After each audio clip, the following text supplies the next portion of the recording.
Welcome everyone to the Fast Life Podcast. Man, February, we're already here. It's good. Having a good time, trying to get work done, trying to make plans for this year, trying to think of all the shit I want to get myself into, the plans I want to make, the rides I want to make. Man, it's exciting.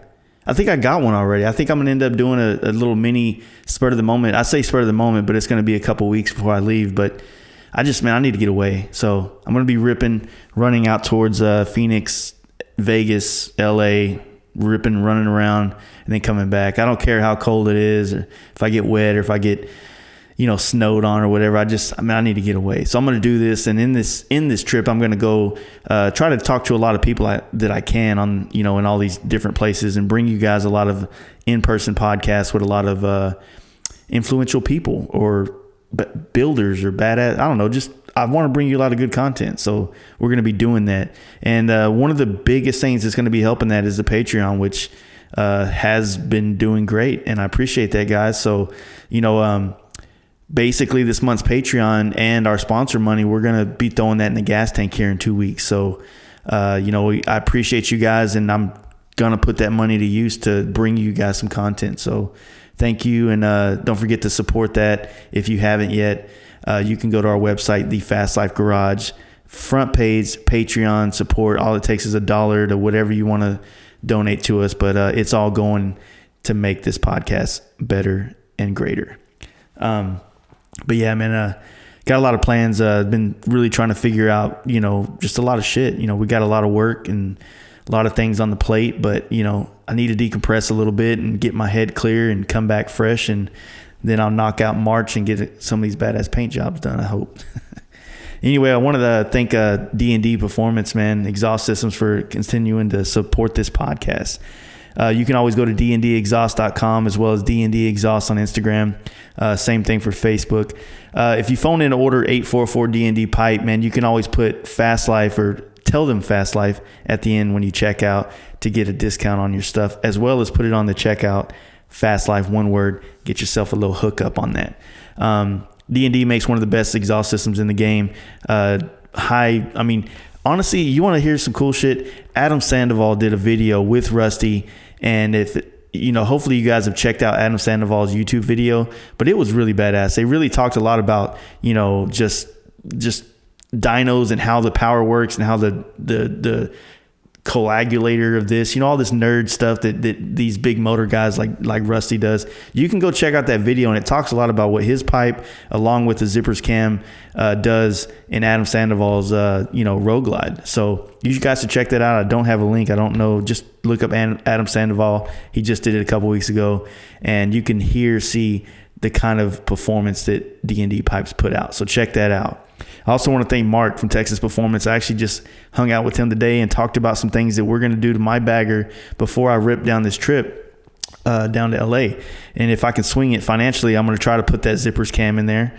And hopefully we'll be getting a lot of the products from Dale from MJK here pretty soon too, but it won't be ready for this trip. But for sure, this trip is going to be the last hoorah of running this bike. It's, relatively stock as it is now, and just kind of seeing and trying to push the limits of it. And, so as far as Mark is concerned, go check out Mark at Texas Performance. You can check him out on Instagram as well. Texas Performance MC. He's down in Cedar Park, Texas. He's busy as fuck. He's one of the best mechanics in Texas, if not some of the country. And, if you want to get in where you fit in with him, go holler at him. Tell him Jay sent you, the Fast Life Podcast.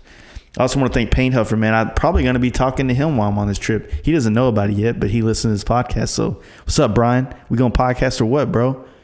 We're going to be down there dealing with him, but also he's got a lot of new cool products coming out with a lot of sponsored artists that I'm really excited to be a part of, as well as, I guess I don't know how to say this right, but I'm excited to be a part of it because there's so many fucking badass artists in this group.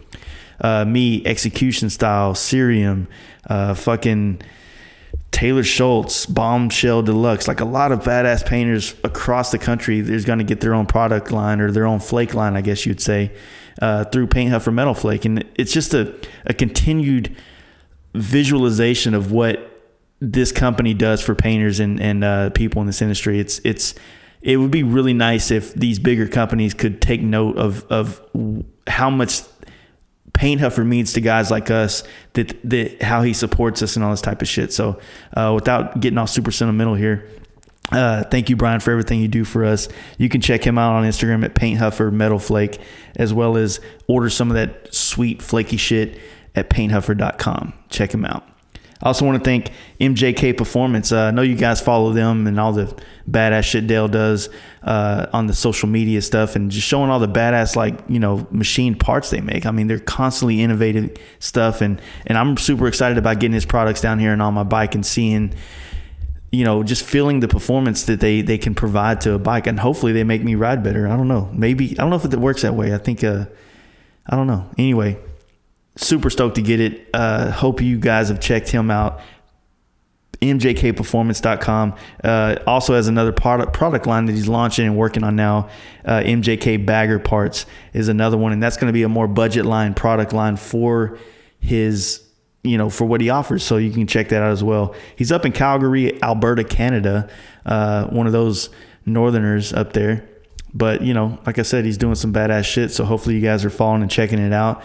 And the good thing about the products they sell, even though he's over the border, pretty much everything they sell is in drag. So your local drag dealer is capable of getting these type of really high quality products on your bike. So if you can't go direct, you definitely can go through drag and many, many different drag dealers across the country. So check all that out.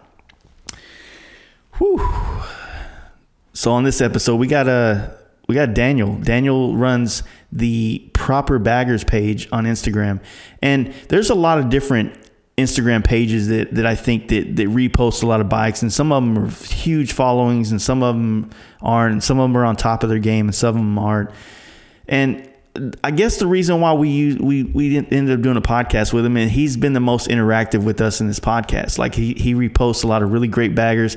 I followed a lot of really cool people building bikes off his page personally, so I've seen what his page has done for us. So I just felt like he'd be a good person to bring on this podcast and kind of hear his perspective of the motorcycle scene and the performance bagger scene in general, and to be specific, I guess is the word.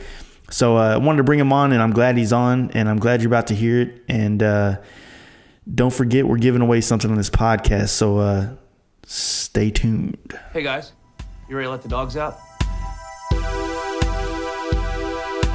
Fast Life Podcast. Hello. What's up, man? How you doing? Is it good? You? I'm making it. Hey, what? I said I'm making it down here. Yeah. Texas in the heat. Hopefully. No, it's it's not as cold as it is up there, I imagine, but it's rainy and like 50s down here, so not too bad. Oh fuck! It's like in Fahrenheit, it's probably like -5, and we're about to get like 60 centimeters of snow, so that's about 25 inches of snow. Shit. Why do y'all stay up there? Yeah. Why don't y'all just migrate like the birds? I honestly have no idea. I got, your parents moved here when Yeah. their parents and their parents, my grandparents migrate here, and I'm stuck in Canada, and then I used to live in Miami. You used to live in Miami? Go back and forth. Yeah, my mother lives in Miami, so I used to go back and forth between Miami and Montreal. I'm in Montreal, Canada. Yeah. And when I finished school, I started my business, and I guess I've just been here since then. I keep saying I'm gonna move, but I'm still here. So are you originally from Canada, or are you from the States down here? No, I'm from Canada. My mother's from the States, from Canada, and then my mother moved south about 30 years ago, maybe when I was a teenager. That's she cool. moved south. So man, like just so everybody knows, man, tell everybody what your name is, and we'll get into that. So my name is Daniel. Daniel. Sorry. Yeah, I was gonna say, like, we all know you as Proper Baggers, so. Yeah, my name is Daniel. I'm really just. It's funny. I'm really just nobody, mm-hmm. and I keep telling everybody this. Like, I'm just like I'm a fan. I'm a motorcycle fan. That's really all I am. Mm-hmm. And I literally, my story with this account is, I think I started in about July 2018. And I started following performance bagger Andy. I don't know if you follow him. Everybody follows him. So I started following Andy. If I go back in time, I was a big wheel guy like you. Yeah. Like I had a big wheel, but I rode that shit. I rode across country. I rode that thing everywhere. Like, I did, 3,000-4,000 mile trips on that thing every chance I get. I took that thing on Tail of the Dragon. I took it everywhere, and I rode it hard. And with me, my story is all my friends ride sport bikes. There's a few now, a few of them have Harleys, but they all ride sport bikes. They ride adventure bikes, and I was there following them along on my big wheel because, I was raised in a Harley family. So that's how I get from there. But I started, like, I can tell you my first, I don't know how far back you want to go, or if you want me to tell you everything, I'll start. But I could tell you, I was in Laconia 2016, I think. Mm-hmm. And I'm sitting on my big wheel at a light, and I'm sure you've been to Laconia. I haven't yet. That's one of the, a little bit too far north for me. I haven't made it yet. You gotta go this year. Everybody's coming this year. It's gonna be crazy. But like Laconia this year is gonna be like the performance bagger meet from what I see. Mm-hmm. Everybody's going. But so Laconia 2016, I'm sitting at a light on my big wheel, and I'm sitting behind two guys with road glides, short bags, T-bars. They're both like really kind of California style, backwards baseball caps, and shorts and tall socks, and like they look like Dyna guys, but they're on baggers and they're on road glides with T-bars.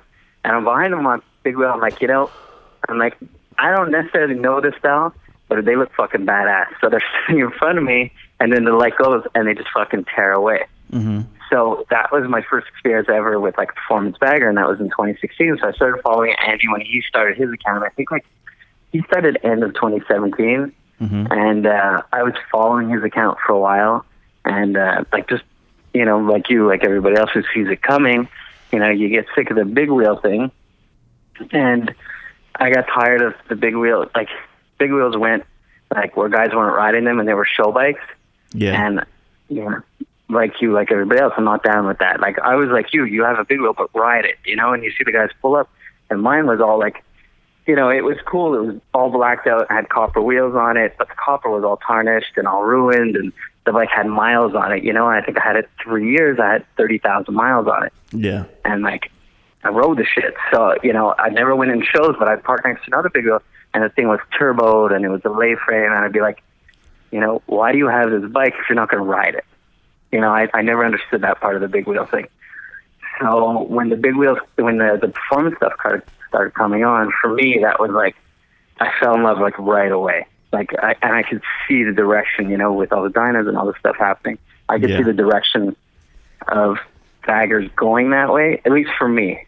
Because, I like the style of it for sure, but I like right away, like I love the idea of like having a bagger, but just ripping the shit out of it and being able to ride the bike, because for me, that's a big thing, like ride what you brought, and you build it. Like I build all my own bikes. I always feel like you should know what you're doing. So anyways, I'll back it up a bit. But so 2017, I started following Andy on Performance Bagger.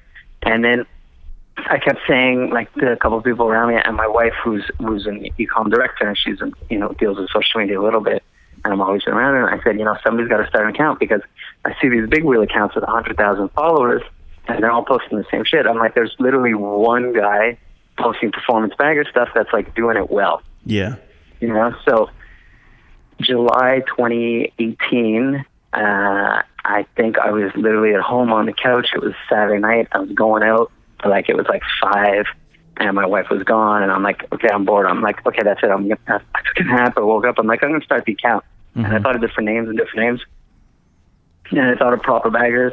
I started the account. I think I posted first 5 bikes I posted were like, Curtis from Hoffman. I posted Dale's bike from MJK. I posted Big Bear Kevin's bike.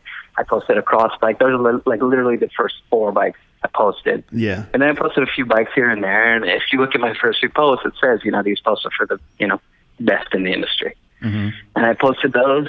And I think like within the first day, I got like 100 followers, mm-hmm. And right away, Andy from Performance Bagger, he posts something like, who's this guy copying me or something like that. And I had known Andy from before because he had posted my bike, my bike personally. So I literally messaged him like, hey, Andy, it's Daniel. I started this account, no bad blood. Like, you're the king. I'm just posting cool bikes and this and that. Don't hate me. Like, there's plenty of room for everybody. And like, literally since day 2, Andy and I have been cool, and we tag each other on every single post we do. That's cool. And so that's it. Like, and it literally grew like 100 followers a day at the beginning. It was growing, and just posting cool content. That's kind of how it went. And you have a lot of followers. So When did you first decide to go from the big wheel to the performance route? Did you just completely sell the bike and start over, or what was your transition? Yeah, you know what?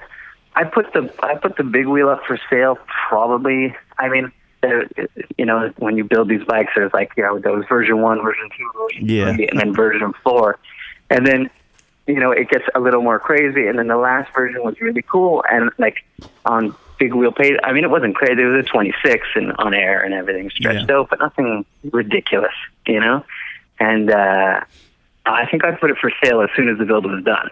Yeah. Just because I always wanted a road glide. Mm-hmm. So I bought the bike in 2014, and in 2015 the road glides came out, and I'm like, shit, I want a road glide, but I wanted like a big wheel road glide.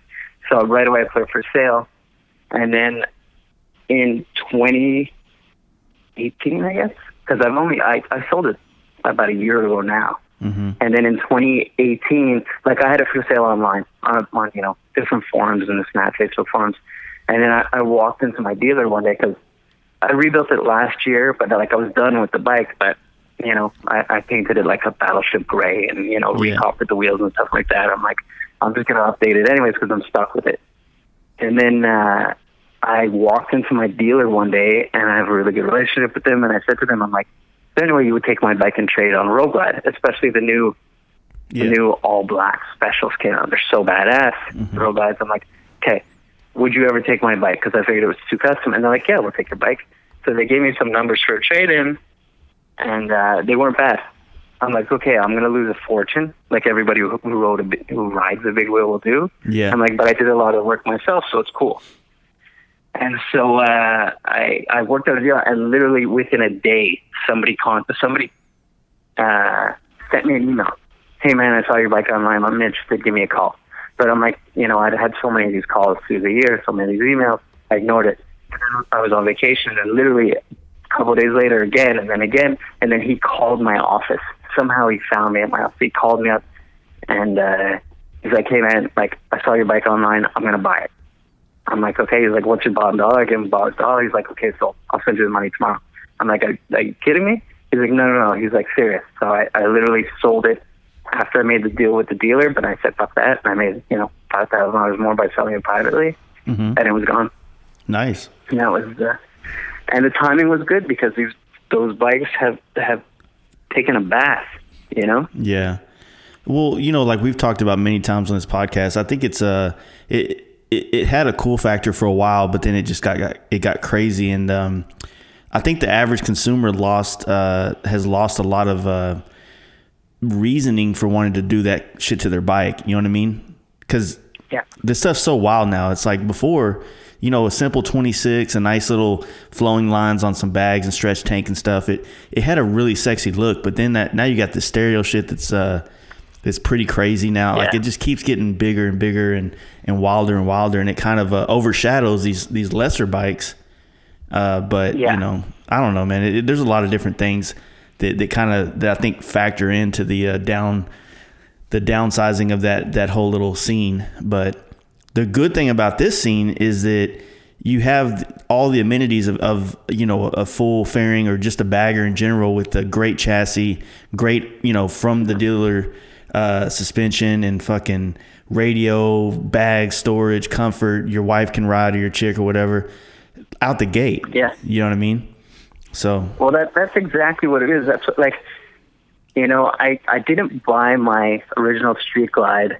So before I had my Street Glide, I was on the Dyna. Before I was on that, I was on a Sporty. I've been riding about 8-9 years now. Mm-hmm. And you kind of you graduate as you ride until bigger bikes, because but when 2014, when those street glides came out, that was the bike. It had navigation, and they came out, and 2014 matte black navigation. Like back then, I was like the fucking man. I picked up that bike. It was my first touring bike, but I never thought I'd go big wheel.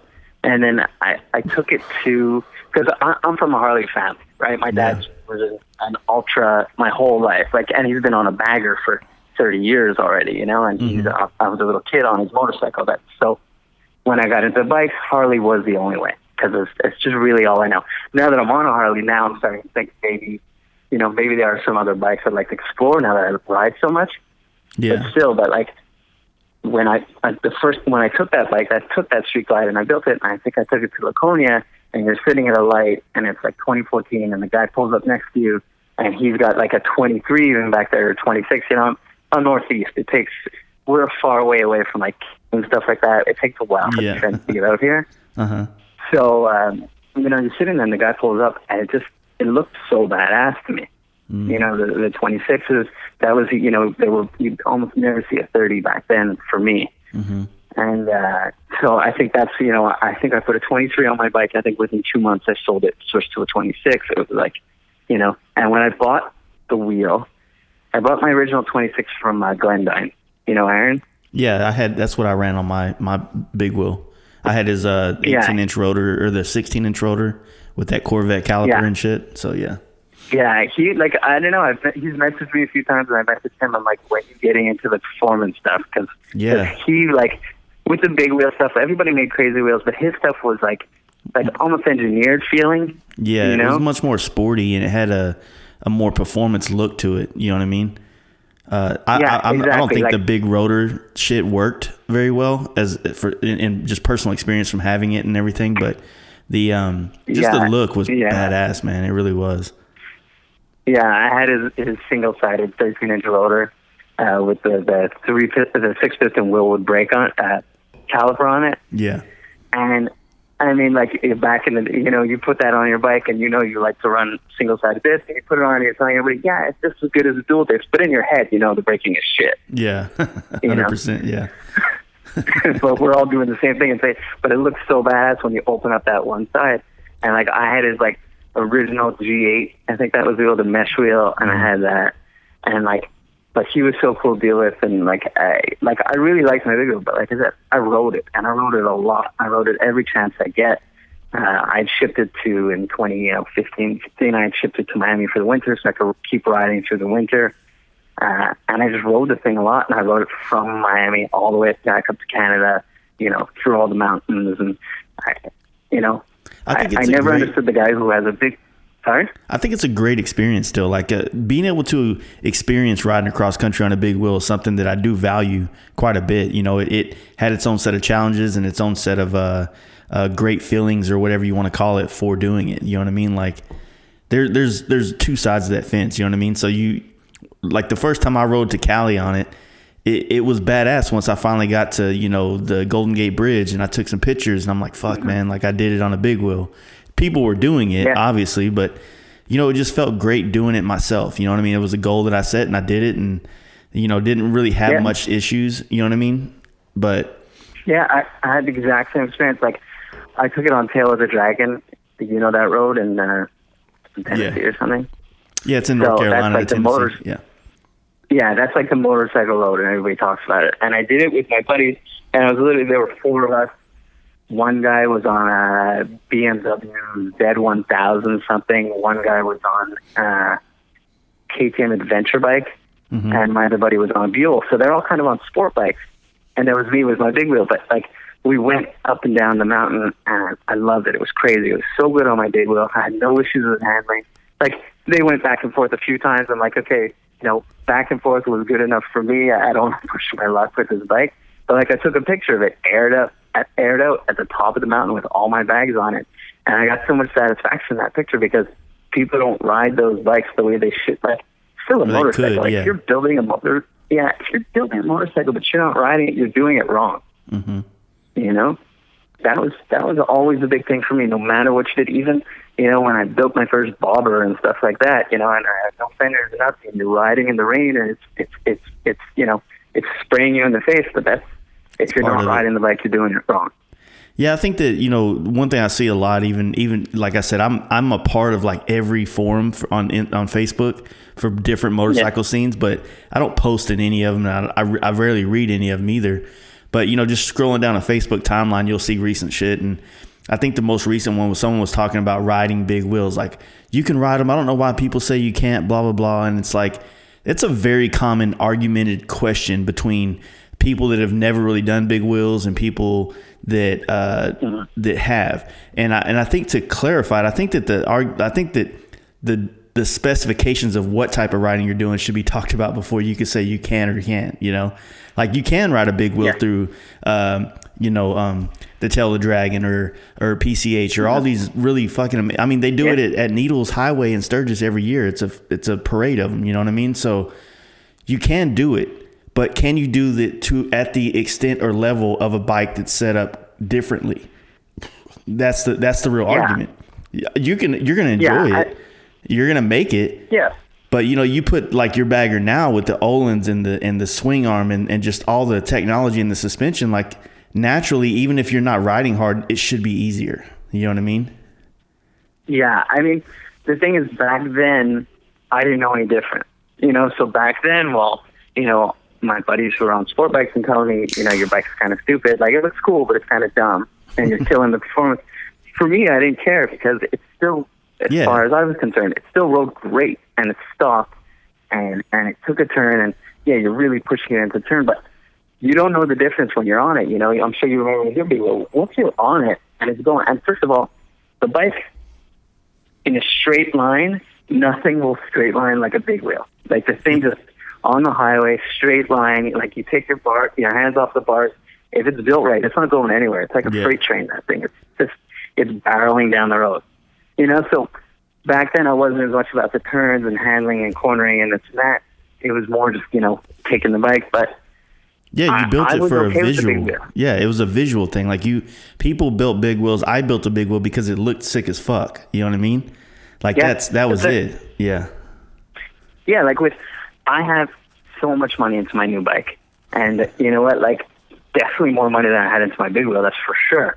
But, the big wheel, you ride it down the street, and people who don't know what they're looking at, old ladies, are looking at you going, what the fuck is that? Mm-hmm. Like, and everybody's giving you a ton up, and everybody knows what it is. Whereas with a performance bagger, like my bike that I have so much more into it, it just looks kind of stock, But if you know what you're looking at, it's mind-blowing to look at a really well-built performance bag.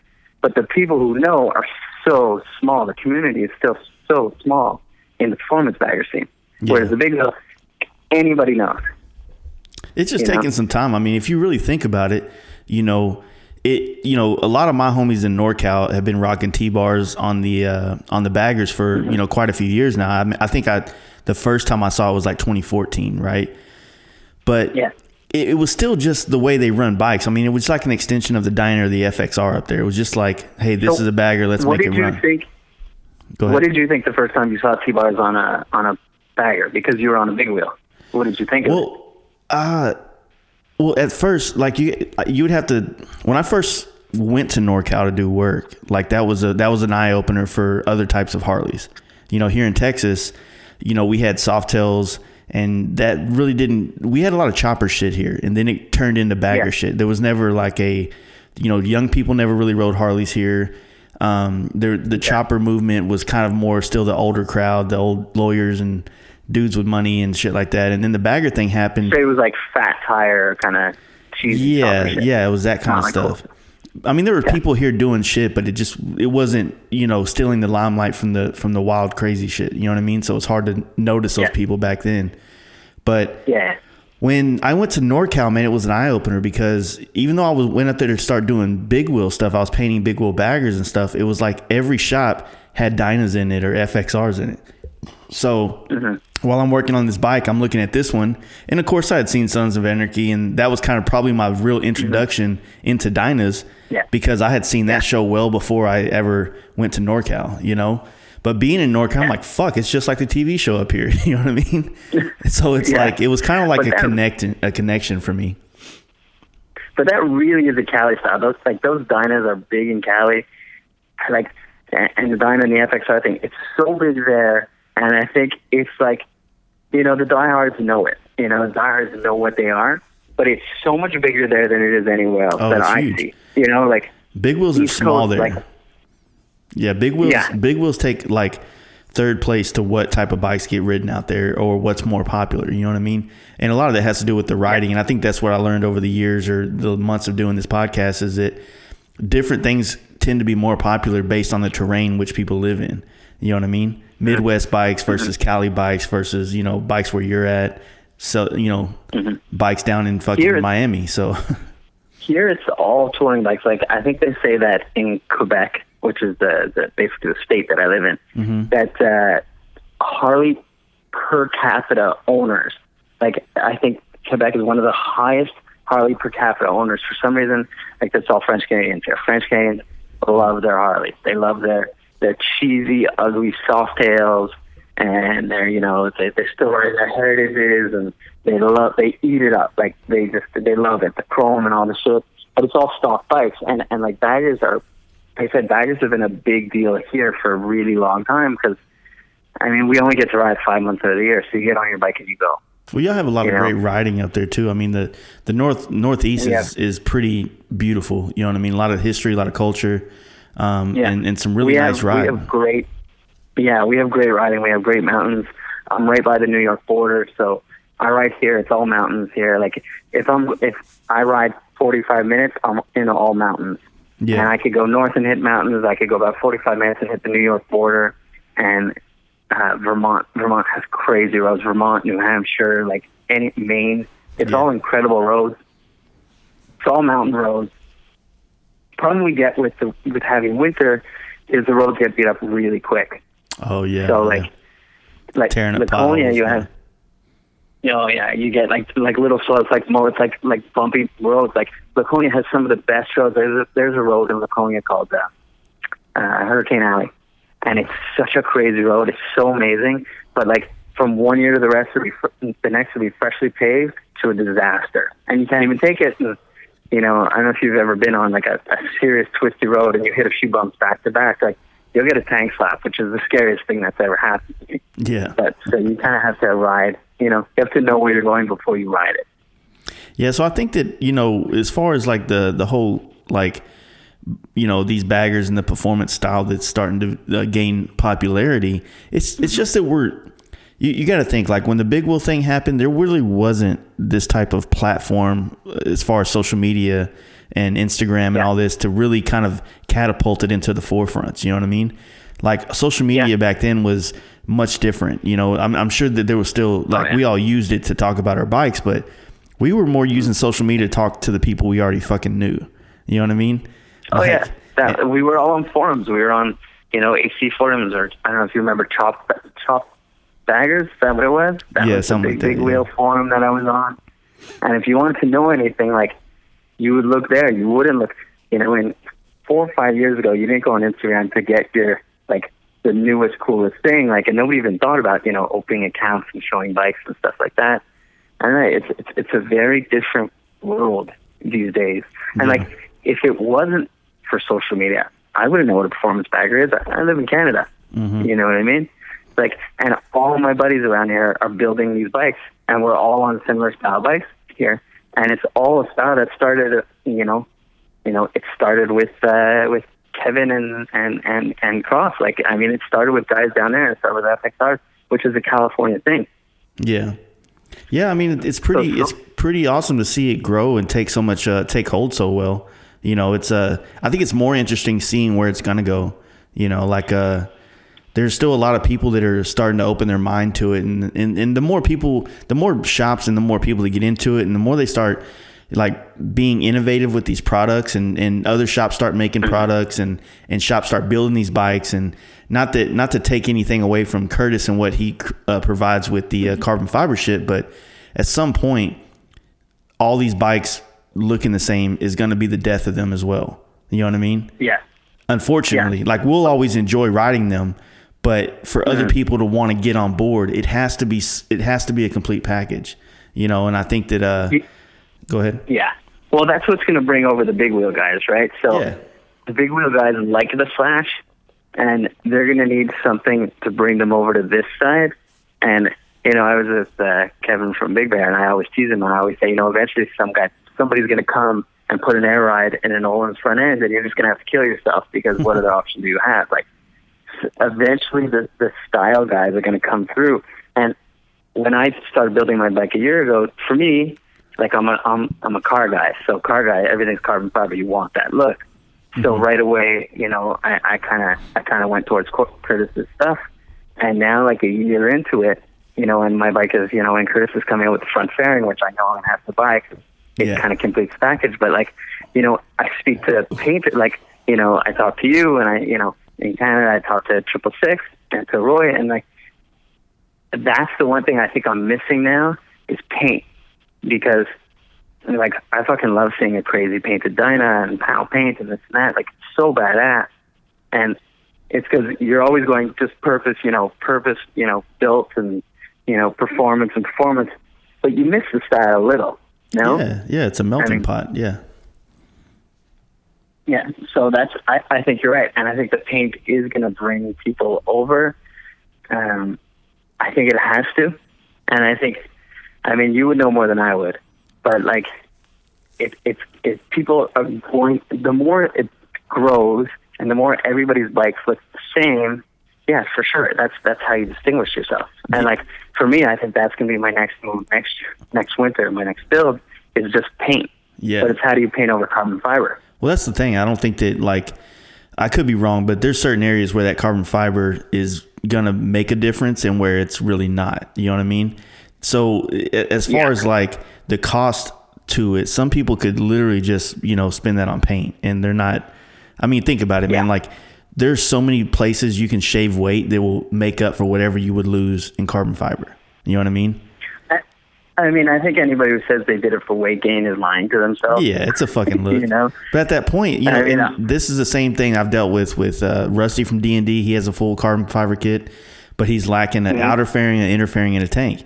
And he's like, well, hey, can you paint all this to match the carbon fiber, which is possible, but the same reason why people aren't making carbon fiber inners and it's been complicated to make outers is laying the weave and keeping it even. Yeah. You know what I mean? Yeah. That's the same problem that we have when we try to paint stuff that looks like carbon fiber.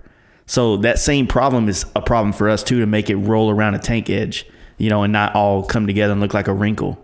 So, I think that, I just don't even, I'm like, dude, let's just let somebody else try that shit and let it be their nightmare. Let's just paint your fucking bike. Curtis has been working on that front end for a while now. And like I said, like, I think people are doing carbon, that's the question everybody says, how much weight they have. I think a whole rear end is about 20 pounds. And yeah, it's great. And I guess in the grand scheme of things, it's still a lot. But I mean, I think most people are putting on the carbon stuff. Like, Curtis might get mad at me for saying this. It's for looks. It is. But I'm the first to admit, like, carbon's badass. It is badass, and it looks super sporty and racy. And it's very on a bagger.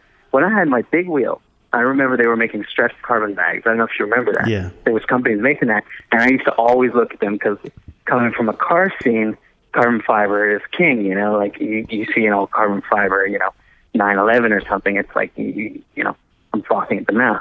Yeah. So I always liked this style on a bagger, on a motorcycle, because it always looked out of place, Yeah. But I do think you're right. I do think there's going to be a big market for custom paint when it kind of goes a little more mainstream. The question is, will performance baggers ever go mainstream? Well, I think that it's naturally going to. It's going to have some popularity, but it really is going to. I think it's going to matter if people start doing their own take on it. Like, I've already seen people doing like a performance bagger look, but some of them might be running ballistic handlebars or some Trask handlebars, which I guess the bigger concern is like, what is a performance bagger? What, like, I have my opinion about it, and I'm sure you have yours, but defining what is a performance bagger, I think, is probably a good thing that we could do here on this podcast. I can't tell you how many people I talk to that will be like, big wheel bagger guys that are building like a big horsepower motor bike. Like, yeah, this thing's all performance. I'm like, no.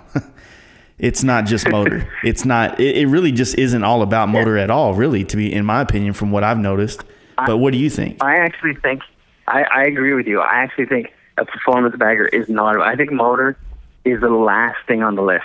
But that's my opinion. You know, I'm not a crazy fast rider. I just want to rip the turns as hard as I can. Yeah. You know, and I'll ride with guys, and they build their motors, and they build these crazy motors, and on a straight line, they take off from me. Okay, as soon as we get to the turn, they're slowing down. And I don't get that, because that's the best part of riding, is like, you know, cutting through the curves and just like the bike on rails, and the little adrenaline you get from going through the curves, you know, and just pushing the bike a little more. So when I built my bike, the first thing I wanted to do was suspension and brakes. That was it, because I wanted to be, my theory was build the bike so that it can handle and brake as good as it can until the motor can't keep up anymore. Mm-hmm. So that's how I started to build my bike, and that's exactly what I did. Like, I'm building the motor of my bike now. Yeah. So I'm putting in an S 124. But like before now, like I rode all last year. I did about 10,000 miles on the bike with my suspension and everything. But I never thought I needed it until the end of the summer, and I'd be ripping and pushing the bike. And there was a day I was, you know, I took a big ride, and I came back. I was in the country, and I'm on the highway, and I'm you know, in the fast lane. I'm probably doing about I don't know, in miles an hour. I'm trying to think in miles an hour. Maybe I'm doing 80 or something like that. I wasn't going too crazy. And so I'm doing about 80 in the quick lane, and two guys on sport bikes get on, right? Mm-hmm. And me, Mr. Performance Bagger, proper bagger, I have a big head. They get on. I'm like, okay, let's go. So I take off, and I go after them. And because I know there's turns and stuff coming up, and even most guys on sport bikes, you watch them on turns, and they're sketchy around their turns if they don't know how to ride well enough. Yeah. And so I go after them, and I hit my speed limiter, and the bike dies out. And I'm just there, and they just take off, and I turn to my buddy who's next to me, and like, I'm going to shoot myself in the head, like, and that's it. I'm like, okay, like, now I got to build my motor, because now I can ride the bike to the point where the suspension can handle it, and the bike can handle it, and it can stop. And, you know, that's for me when I knew, okay, it's time to do the motor. But that being said, sorry, I'm rambling on, but like, you know, I think the performance bagger thing is whatever you think it is, you know. Because you could be a guy who has a stock bike, and you put on T-bars and intake and a 2-into-1. But it's more, it's like, if you're riding the bike hard and you're riding it and you're pushing it, in my opinion, you have a performance bagger. Yeah. So like I would say is like, if you look at other things like big wheel baggers, if you technically have a 21 and up, you're considered a big wheel bagger, or that's what people have considered to be big wheel. It doesn't matter if you have stretch bags, air ride front rear, center stand, doesn't matter what else you have. It's just about the wheel. But I think that what you just said is really correct. It is really what you make of it. Because I think that it's a look, and it's just a style of bike. You know what I mean? Just like you would say a Frisco style, you know, FXR is a Frisco style FXR. It's one or two things that are done to them that make them look that way, that make them those kind of bikes, as opposed to, you know, a lot of things. But, you know, I think that a lot of people are getting tired. At least I know like guys like FXR Mike and everybody that kind of clowns it. You know, we all like to joke with each other, but you know, some people get tired of hearing, performance bagger, because it gets said a lot. And I don't know what it is that kind of triggers the hate in people, you know, but it's there. But, I hear you. You know, it's I think that anything that has to do with pushing people to ride bikes, whether, you know, it's performance baggers or FXRs or, you know, purpose built and what they all bring to the table, it's all about just getting people to ride, you know. And clowning the people that don't as much as you can, and in good heart, you know what I mean? So, well, that's exactly it. Like, we've all talked about it, and you know, I think what killed the big wheel scene, because keep in mind that big wheel scene was in and out within 2-3 years. Like, well, maybe not 2 years, but like globally, where like everybody accepted it, you know. But it had such a short, you know. You look at choppers, and choppers came out in the, you know, with all the OCC stuff that came out mid-90s, and it lasted, you know, 10 years at least, where it was still cool. Well, technically, big wheels came on. To be completely honest, like big wheels started in about 08, you know, and 08. It got big it was real slow, man. And that's why I talk so much about the performance baggers, because in 06, no, hold on, let me get my timeline right. In 09, I went to, here in Texas, we have Rock Rally, right? So we were at Rock Rally. I had a vendor space, and I was right next to Paul Yaffe with Bagger Nation. And he had his first big wheel he ever built, and this was in 09, and it was called Chupacabra, however you say that. And other than that, you had him, you had John Shope that built Dirty Money or something like that, and then you had Ballistic up there not too far from the Canada border that was doing some really crazy shit with 30-inch wheels and stuff. And it really... That was what, 09? 09, 010, or 09 to 10, right? And then from there, it was a slow start, but I got mine in 2012. And then 2013 was kind of like the boom. That's when it hit everywhere. So if you think about it, it really is just guys like Kevin and Sacha and Dale and Curtis and then all of us other people that are trying to do what we can, that are building the foundation for these type of bikes. But, you know, you had mentioned something earlier that really, you know, like talking about if people start putting, you know, air ride in Olin's, you know what I mean? Like, yeah, that's pretty fucking stupid. But at the same time, it's like, I think that as long as shops somebody's going to do it. Yeah. As long as shops like Kevin and Sacha and Dale and all these people also get out there and ride. If they get out there and show these bikes on being ridden, if they push that narrative over anything, I think that it's going to keep the scene pretty pure, in my opinion. It's just when you get if one of them gets an 18-wheeler and starts doing that, that's when it's going to go down the hill. But I mean, the guy will get the 18-wheeler when he has a customer. That's you know. So I see everybody started building big wheels, and they went and, you know, like I listen to you all the time, and, you know, they bought their 18-wheelers and they went crazy. And now, you know, 5-6 years later, nobody has any money. Everybody's broke again. Yeah. Like me, I own my own business. So as a businessman, that's the dumbest thing I've ever heard. But that I get it. Everybody wants to be showy. That was the big wheel thing. Everybody's trying to be so showy. And I think that's what killed the trend also, because if it stayed cool and it stayed conservative and people weren't trying to like outdo each other, it's like, I mean, if you remember the car scene when Fast and the Furious came out, everybody jumped on board, right? And everybody, I've been street racing since, you know, the late 80s. You know, I'm 45 years old, so I've been street racing since I was 18 years old. So I remember it, and, you know, I was street racing into cars a good, you know, 7, 8, 10 years before, you know, and into tuner cars before that movie came out. That movie came out, bam, everybody jumped on board, and everybody built cars, and cops were out like crazy giving everybody tickets, and, you know, it went from, you know, like a background of racing to show cars, and that's all it was. Yeah. So, you know, I always had like built cars, and, you know, they were show cars, but at the end of the day, my show car could always do a quarter mile, and I would always shoot race. I always had nitrous in every car I had, and I was always one to race anybody who came along. Yeah. But I think that's the difference in the purist and the guy who jumps on the trend.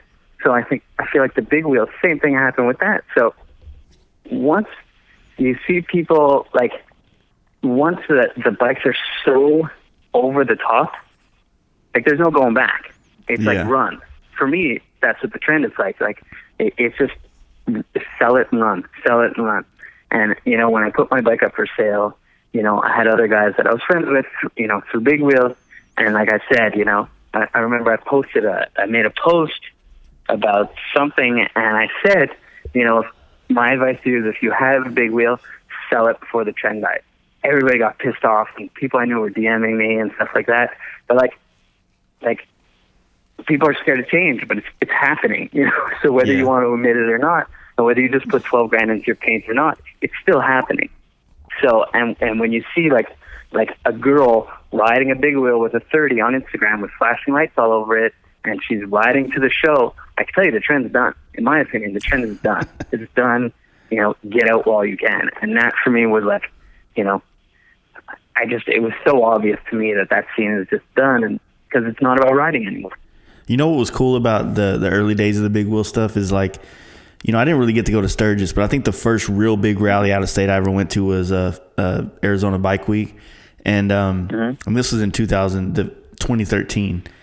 And the one thing I noticed about a lot of the early scenes is that these guys like John Shope and Yaffe and all these people, like they got out and rode with people. They weren't just there to sit in a chair and talk about their bikes and then dip out and do, you know, industry shit. Like they were on the ground, you know what I mean? It was a different type of like bike builder, you know what I mean? And then, you know, over the years, I guess, you know, like what happens with a lot of shops is that people get burnt out on scenes or burnt out on doing the work, and it can rob them of their desire to ride bikes. And I think that putting the bikes, you know, especially performance baggers and this movement, you have to continue to ride these bikes to be relevant, in my opinion. And I'm saying that to where, like, you know, let it be known, you know, any of them, Big Bear, Dale, anybody, if you guys get too big to not get out and ride the bikes and show what they're based on, like, you become irrelevant to me, you know. And that's, you know, MJK is a sponsor of ours, and I don't want to say anything back because I love to do the death, but that's the truth. And is you have to show the people what your products can do, and you have to be the guy that can back them up. You know what I mean? I think that right now we have that in this scene, and that's what's good. You know what I mean? Yeah, you know what people say to me all the time, like they're like, you know, performance bagger is just the next trend, and you know what, they're probably right because everything's a trend. You know, other guys say, no, I'm not going to sit there and say, no, everything's a trend. You know, it might go back to stupid bikes, it might go back to a big wheel in the back and a small wheel in the front. Who knows, right? But like, everything's a trend, but performance is never going out of style, right? Yeah, and that's the whole. It'll go out of style when it gets too far. Like everything else, like the big wheels, when they look like spaceships, they go to style. When, you know, people trailer to them show, they go to style. Like if you ride a performance bagger and you trailer it to your show, somebody should take your keys away. Like that doesn't make sense. And the show. Sorry. Go ahead and finish that. I had something to add. I was gonna say the show is like, you know, in Daytona. So I'm going to Daytona next month. And American Bagger does the Baddest Bagger show, right? Yeah. So I want to do a performance bagger takeover of that. So I'll post it, and everybody will meet up, and we'll all roll in together. Because like people need to, these bikes are coming, like, you know, and these shows with these big stupid bikes. Let me park my bike with my $10,000 suspension and my fully built motor and like all carbon fiber. Let me park it next to your big wheel, and you know what? You can say whatever you want, but after the show, you and I, let's go riding. You know what I mean? Because I pulled up on a motorcycle and I pulled up to ride, and that's what I want to do with my motorcycle. I don't care about the show. Show's cool, yeah, but I want to ride it. You know, the reason I'm going to Daytona is because I live in Canada, and it's an excuse for me to ship my bike south, to get on my bike and ride it. And I'm going to go, you know, Daytona, Miami. I'm going to go to Key West. I'm going to put, you know, 2,000 miles on my bike in a week, just going back and forth because I want to ride the bike. Yeah. At the same time, I'll pull up to the show, sure, because I just want it. Like, I need people to see that that's what it's about. Yeah, you have to show people. I mean, you end up becoming an ambassador for a trend, you know what I mean, or a scene, and that definitely becomes the deal. What I was going to bring up was, you know, Harley giving, you know, last year they gave like San Diego Customs, Kraus, HPI, all the Softails, you know, FXR division. They gave them all these Softails to build for Born Free and the was it the 115th? Is that what it was last year? Yeah, something like that. Yeah, I think so. Yeah, so they gave them that, and then they all built these bikes and they took them there. But now, you know, they're doing it again with some of the same shops and some new ones or whatnot. And a lot of them, like I know San Diego Customs has a bagger. I know that HPI has a bagger. And I'm not sure what Sacha got up there. I'm not sure what a couple of other shops got, but they're supposed to ride Route 66 all the way to LA, right? From Chicago to LA. Yeah. And, you know, Jimmy, all those dudes at HPI are my boys. I'm not saying nothing, this isn't negative, but I'm pretty interested to see some of these shops do that ride.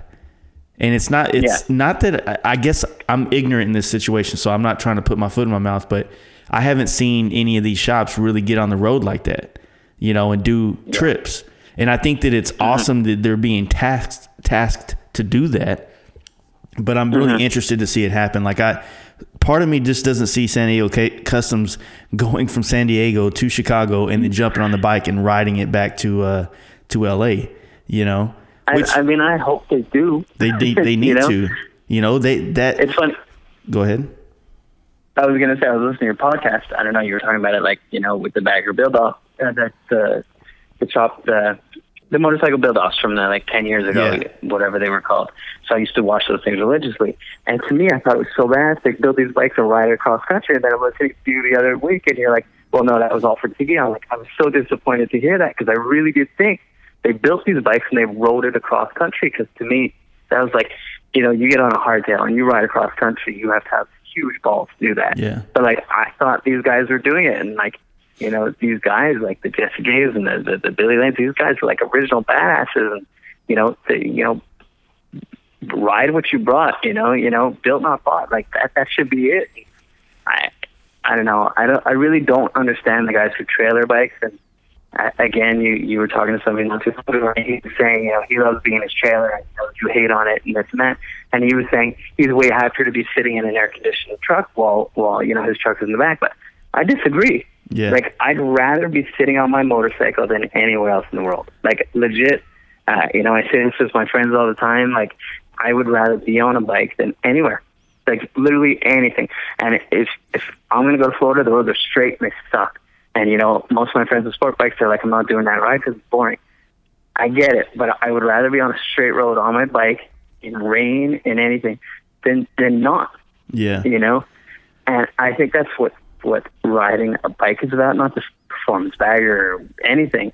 I think when people start forgetting why they ride a bike, that's what I think I wouldn't say it's their downfall, but it's definitely their disconnect from the what it is, you know what I mean?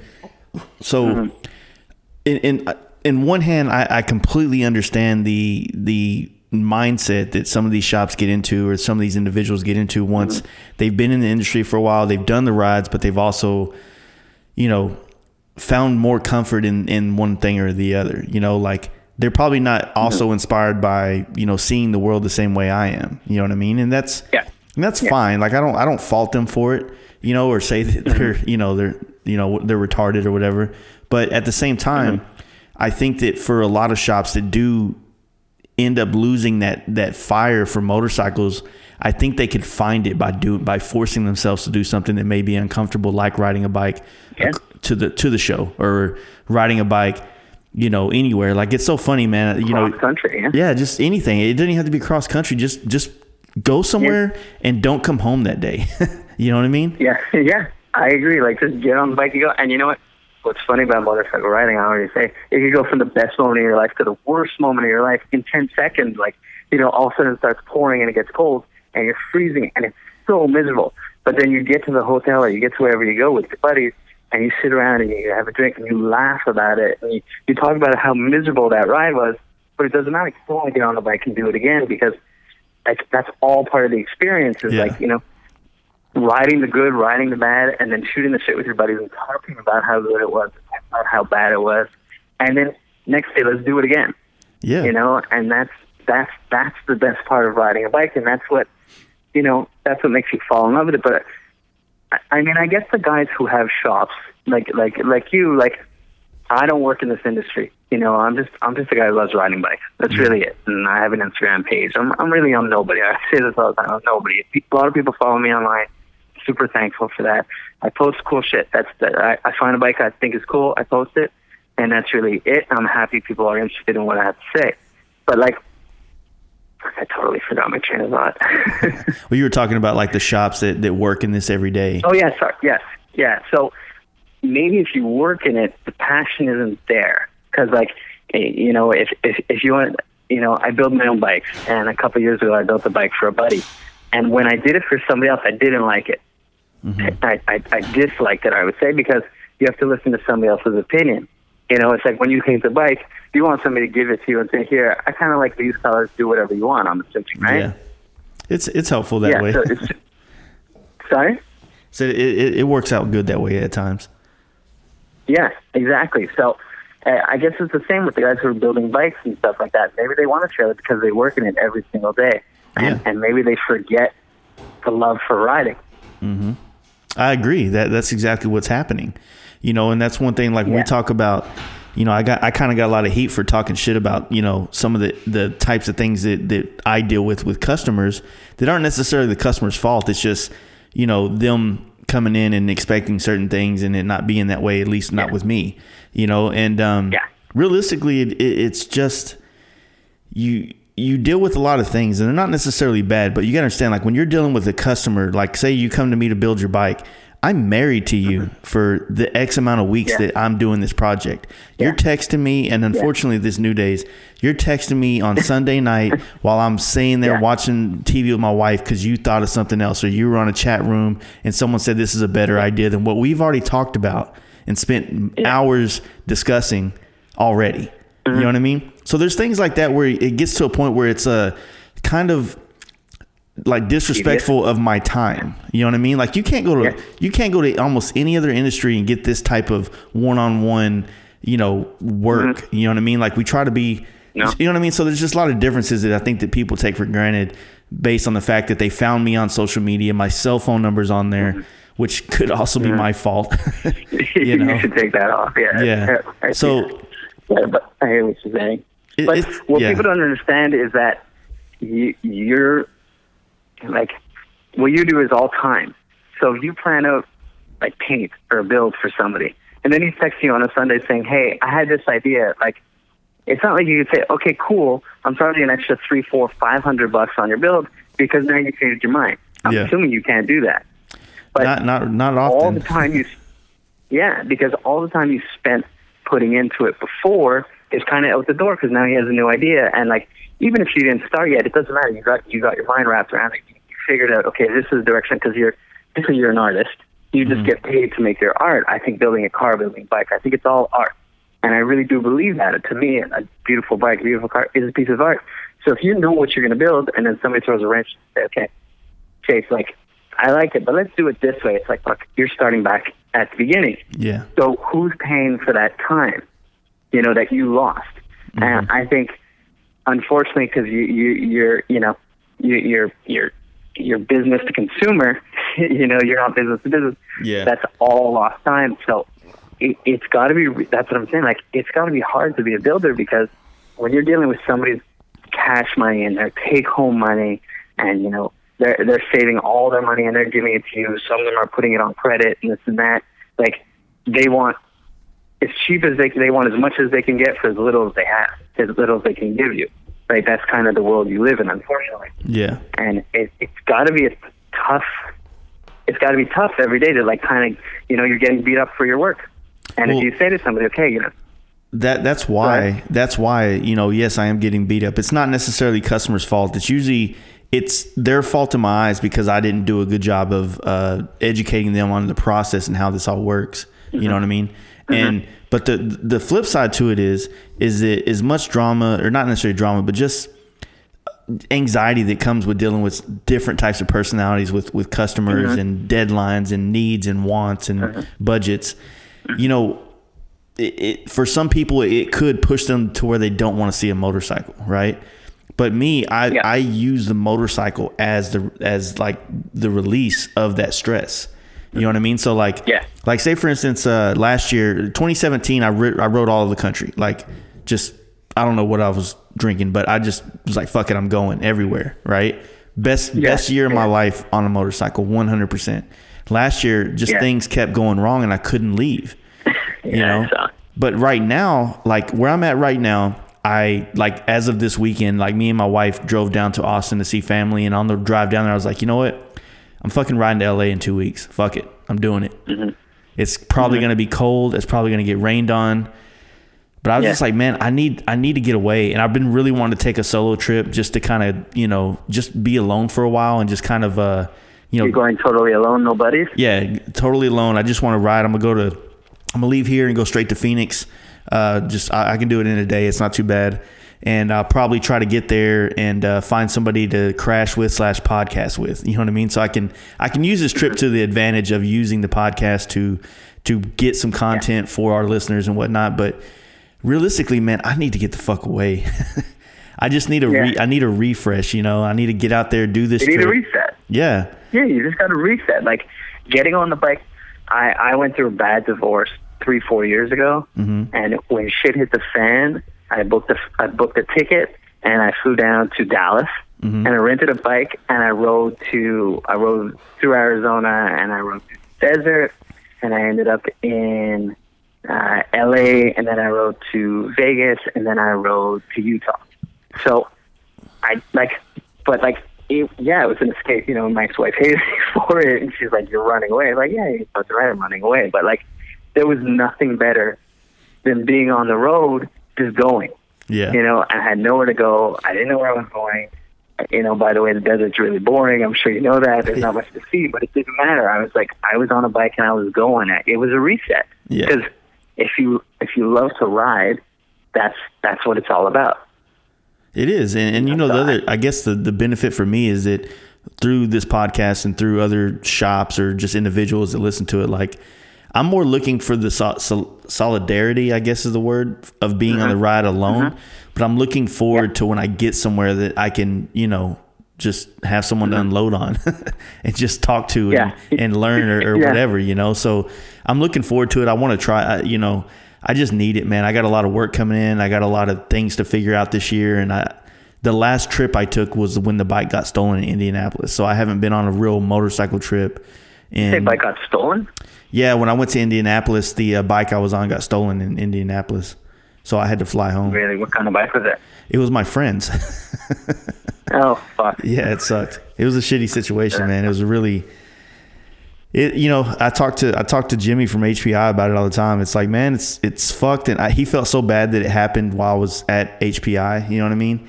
Like, I could see how, you know, they felt like, fuck, man, I can't believe that happened to him while he was here. But... you know, it wasn't their fault. It just was. It was stupid. Like, I'm used to living. You know, I've been to the hoodest of the hoods, man. I'm sitting there with Patrick Tilbury at fucking, you know, Royalty Racing in the 9th Ward of fucking Louisiana. You know, like one of the sketchiest places in you know, in the world. And, you know, and then vice versa, I'm hanging out with John Jessup in Stockton, where it's fucking sketchy as hell too. Nothing ever happens to the bike, you know, but. Indiana, man. They're fucking hardcore up there.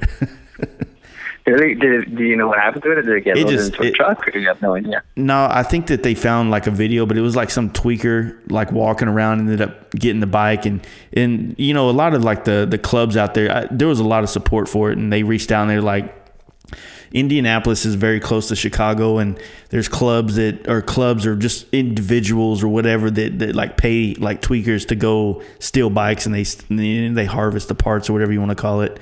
You know what I mean?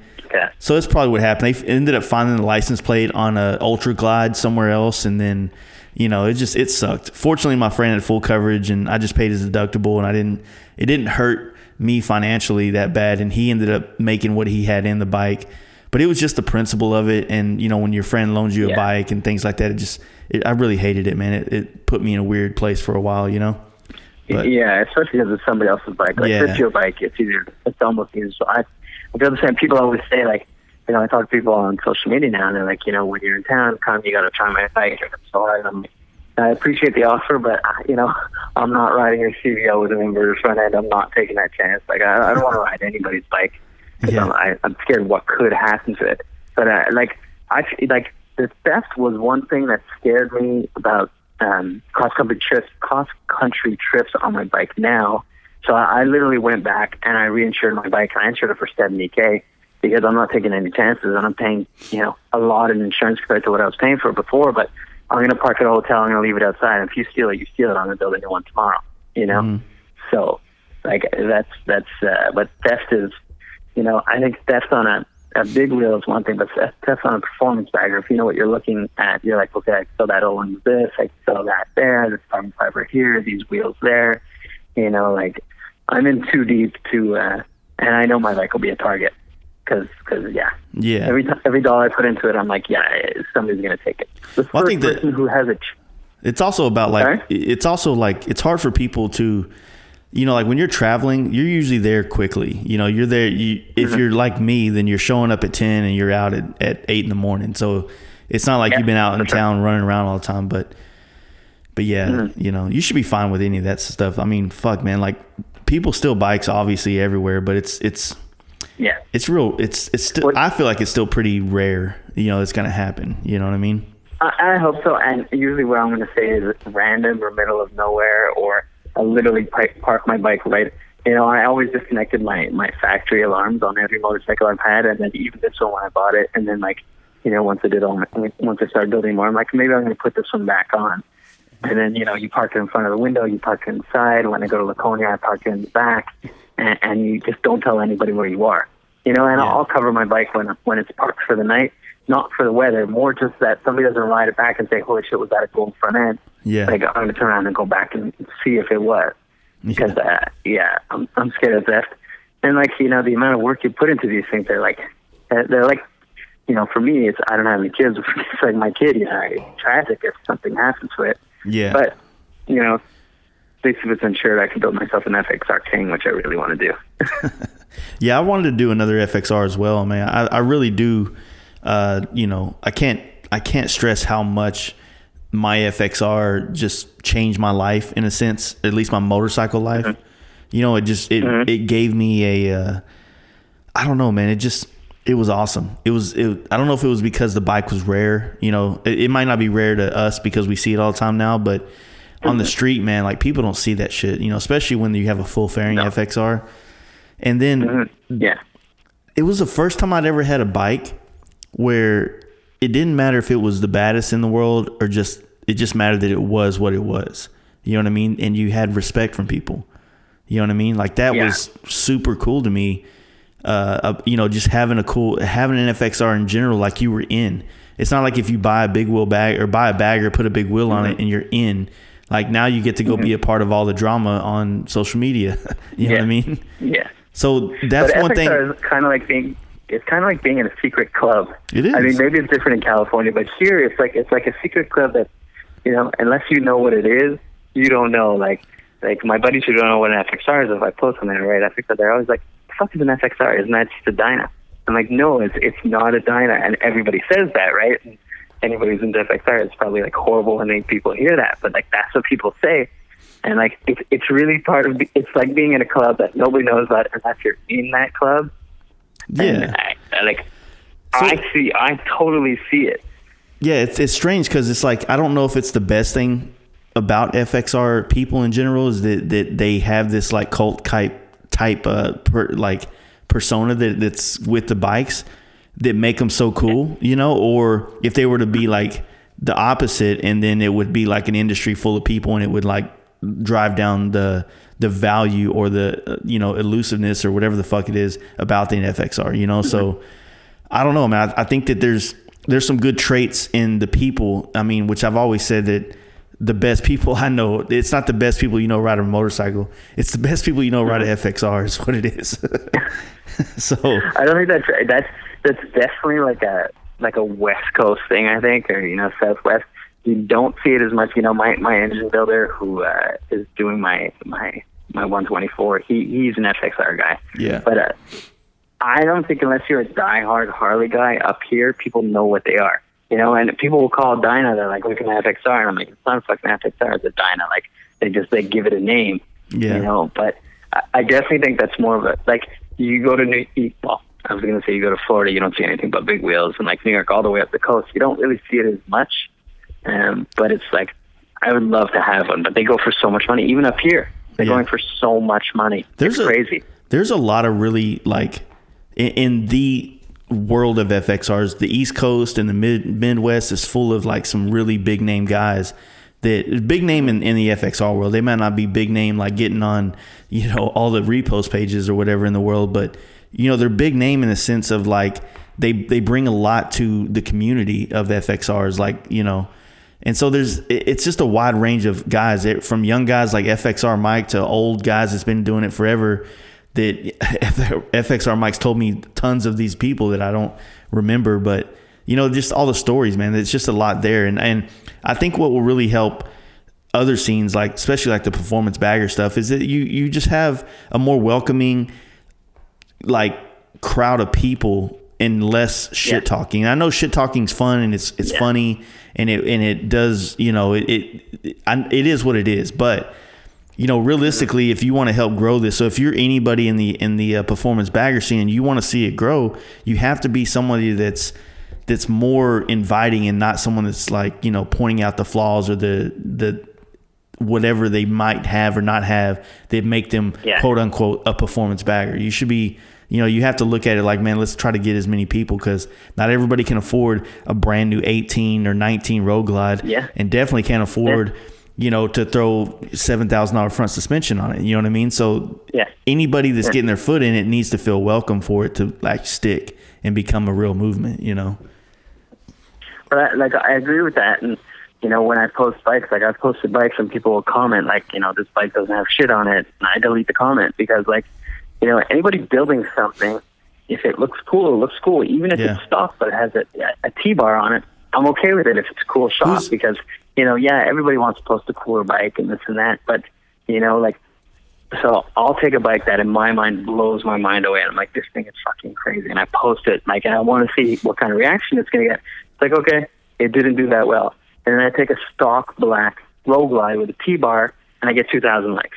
Happens all the time. I'm sure you see the same on your account. Like, you never know what's going to hit. What I think is cool, other people don't, and, you know, vice versa. But the shit talking and this and that, like, I always delete shit talking comments, and you know, don't disrespect other people's bikes and this and that. We're all here for the same reason, and you know. But for the most part, like, people have been really cool with me. You know, everybody messages me. Everybody's super cool. You know, I try and post to everybody's bike that, you know, if you message me your bike and you have a cool bike, I'm more than happy to post it. You know, so often somebody will message me and I'll miss it, you know, like, you know, send me another message like, hey, like, well, my bike's not cool enough. I'm like, no, I just missed it, you know? Yeah. But you try and post everything. Every so often somebody will send me like a big wheel, and it's like, you know, sorry, that's not, you know, I think you missed the point of the page, but it's okay. So but you recently took a trip down to LA to go visit with shops and stuff. Like, what was that experience, and what made you want to do that? You know what I mean?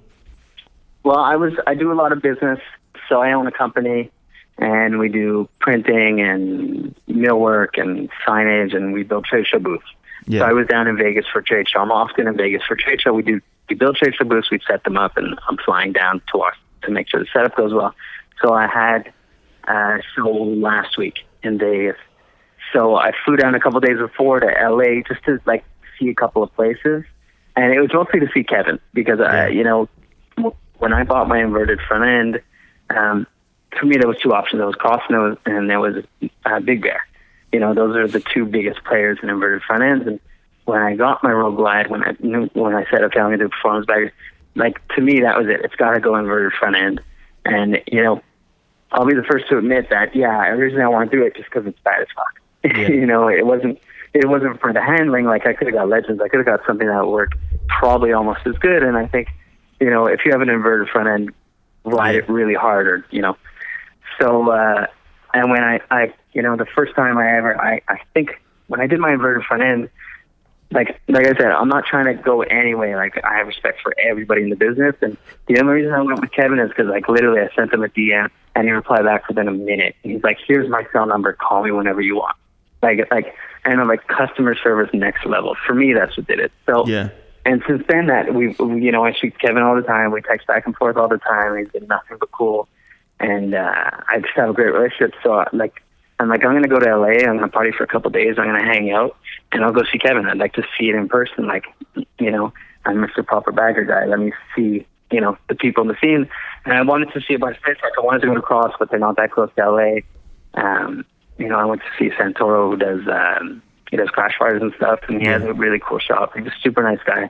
And when I went down to see Kevin and seeing his shop, like, there's a guy, you know, I know that Kevin has had ups and downs in the business, you know, from his chopper days and this and that. And, you know, some people love him, some people hate him. Like, you know, there's a lot of mixed reviews on Kevin, but he's been nothing but amazing to me. Like, he'll text me out of the blue, like, how's it going? Or he'll just, you know, one day he called me and he asked my opinion on a fairing and what I thought about it. And I was like, I'm nobody. You're like Kevin from Big Berry. What do you need my attention for? You know, I thought he was a cool guy. So I went down, hung out at his shop for a couple hours, like just to see his passion for these bikes. Like it's impressive, you know, and like he's all about performance. You know, like and whenever I would, you know, I converted my bike to chain drive, and I was talking to him about it. And like first thing he said, well, you don't need to do it. You need to do this, this, and that. And he's like old school biker guy at the same time. He's like, you know, you do this, this is what I think, this is what I think. So you take his opinion and then you do what you want. But his shop was super cool. He knows his shit. He knows his suspension. For him, it's suspension and brakes. That's the most important thing, suspension and brakes. And that, you know, that's why I say, like, in my opinion, that's what makes a performance bagger, suspension and brakes. And you know, like, when I first started posting pictures of my bike, like, I would say, you know, performance bagger, and people would reply, like, big wheel guys, they'd reply, they'd say, where's the performance? First thing they'd reply, because it had stock motor. Yeah. And this coming from a guy with a lay frame 30 with a turbo on it. And I'm like, it, you know, gives me a break. Like, where's the performance? Keep up with me in the turns, and then we can talk performance. You know? Yeah, so, exactly. Hey, it just, but like, that's, I was on one of the forums yesterday. It was funny, and somebody posted a picture of a lay frame road glide with a paint job from Nightmare on Elm Street. Yeah. And all I wrote, and I don't know if you saw it, but it was yesterday on one of the Facebook chats, and it said Pro Street road glide. So all I wrote under it was, what does Pro Street mean? Because I don't get it. Yeah. You know, Pro Street, like, I don't know. I think people are funny with what they build and what they talk about. Anyway, sorry, I got sidetracked. So anyway, so Kevin was super cool. I spent a lot of time with him, like just talking about his passion. He showed me around his shop. He was super welcoming, like literally showed me every inch of that shop, you know, and he told me like everything and why this does this and why this does that. I was with a friend who has a Ducati, and he was even telling Kevin, he's like, I'm having issues with the bike like this. And Kevin was telling him how to fix his Ducati, you know, how to adjust the suspension to fix it. Like, this guy knows his shit. Yeah. You know, and that's why I'm a fan of Kevin. You know, I try not to be biased in my posts or anything. And like I said, I run Crossbars. I think they have amazing products too. It's just, you know, Kevin's always just been a really good dude to me. And you know, being in LA, and I think in LA I didn't get to see the scene very much. I was only there for a day, and it was freezing cold. But like that's, I don't really know of, like, I know there's got to be somebody out there, but in LA itself, I don't really know anybody that's pushing a like all out performance bagger, you know, like full Öhlins decked out. You know, I know a couple dudes on FXRs full Öhlins and decked out, but as far as baggers, like, I just don't know. I mean, like, I know Victor up in NorCal pretty well from, you know, Mod Glide, and his bike's sick, and there's a couple other dudes out there, but I just don't know. I feel like a lot of the really done up bikes are kind of Midwest and East Coast when it comes to that. There's T-bars out there, but I feel like that, like, Massachusetts has a huge scene of performance bikes and FXRs. I don't know why in Massachusetts, but there's so many dudes out there. Well, Chris Harry's up there. Like, you know, sorry? One of my homies, Chris Harry, is up there. He was on the podcast in December. He's a big FXR guy. And he had a road glide for a while, but, you know, he's FXR to, you know, or die kind of guy, you know? Yeah, die. He went back. But there's, like, for some reason, Massachusetts has, like, you know, race gliders out there, and the guys from MTS, and Spatafora is there. Like, and these are guys, like, really big in the scene. There's pockets of performance baggers, you know, and I see it, and, like, you know, there's a bit, like, Indonesia. I don't know if you've noticed, Indonesia has, like, this, like, cult following of these performance baggers, and they're super badass, and these guys, I was talking to Kevin about it, he ships front ends there all the time. Yeah. I don't know why, and I can't imagine how much that front end costs over there. Yeah. You know, it's expensive enough for me to bring it up to Canada. I can't imagine what it's like to get it over there, but he ships a bunch of front ends over there. And I don't know why Indonesia, same thing with Italy. In Rome, there's like this group of guys that all run like converted front ends and these crazy baggers in Rome. So it's really funny, the pockets of bikes. And like in Canada, like we have a bunch of them here in Quebec, and then, you know, Calgary, between, you know, Calgary, Harley Davidson, and between MJK, there's like a bunch of bikes out there, you know, and there's really pockets of performance baggers, and then, you know, there's the rest of everybody. You know, so I'm curious to see how the trend goes, because I don't know. It's like I think it's the beginning of the trend, but I also think I don't know if this trend will go as far as the other trends. Yeah, even if it doesn't necessarily go as far and become as wildly popular as what big wheel baggers were, I think that the bigger thing is that people just find a passion or joy for riding bikes and start trying to do things they don't do every day, you know? So that and like, man, honestly, like I think because of the internet now, it's changing a lot for a lot of people, but if the scene does well or not, I enjoy riding it, you know, and I want it to grow and I want it to flourish, but I enjoy riding it, and I am in no way, shape or form hurting for business. You know what I mean? So I think a lot of us aren't, you know, I think, you know, Kevin, MJK, you know, Kraus, everybody's trying to keep up with the demand. You know, it's like, I think pretty much everybody who's anybody is busy right now. You know what I mean? So everybody's busy, and especially this winter, like I'm seeing so many winter builds going on, and everybody's sending me like DMs with like snippets. They send me close over their bike, and like my reaction, like right away, I'm like, dude, like send me a picture. I had a buddy of mine, Phil, today sent me a picture, and his bike is sitting at MTS, and he sends me a picture on his story. He's like, here's the picture. I'm like, I want the fucking photos. And he's like, it's not ready yet. I'm like, I get it, but everybody's doing winter builds, and like there's so many bikes being built now. I think, you know, springtime's going to come and it's going to hit, and you're going to see a ton of crazy bikes. Because like I like to think, you know, because I have this page and I literally spend way too many hours looking for bikes all day. I'm always looking for content. And like I like to think I know of all the bikes, you know, in North America that are being built, but like I'm constantly surprised by a guy, like, you know, and it posts up, and like this guy built some crazy bike, and I like under everybody's radar, and nobody saw it coming. And I think there's gonna be a lot of those bikes that are popping up. There's guys who don't care about Instagram. Yeah, that's a big one too. So I think that's gonna I think it'll be like that in spring, and like I said, like even if it's the same, you know, couple hundred bikes that I'm posting every day, I'm okay with it, because just like I look at the same bike every day, I you know, and it's always I'm more interested with the passion for riding than the bike itself. You know what I mean? So if you know, if anybody's listening, you have a cool bike, send it to me. I'm happy to post everybody's bike, because if you ride it, it's a cool bike, you know, and that's really that's for me, that's what it comes down to, like just passion for riding, and that's all I am. Like, so the big thing now is like stunt riding, and you know, dynas, and you know, the wheelie baggers stuff, which is really, really cool. And I know Andy posts a lot of that stuff, the wheelie stuff. My question, I was having a conversation with somebody today, and I said, the question is, these guys are all wheeling their baggers. Do they ride their bagger? You know, and I know people are going to hate on me for saying this, but like, do they get out there and rip 300 miles on their baggers in a day, or are they in a parking lot doing wheelies all day? So this is a conversation. Bagger? Yeah. Go ahead. Sorry. Go ahead. My bad. So as a question, are the wheelie baggers a performance bagger? Like, is this a totally different scene that, like, you know, like that's another scene that people lump the wheelie stuff into the performance bagger thing, but I don't think it is a performance bagger thing. I think it's a totally different world. You know? It'd be a stunt bagger. I don't know. But you know, the stunt bagger, yeah.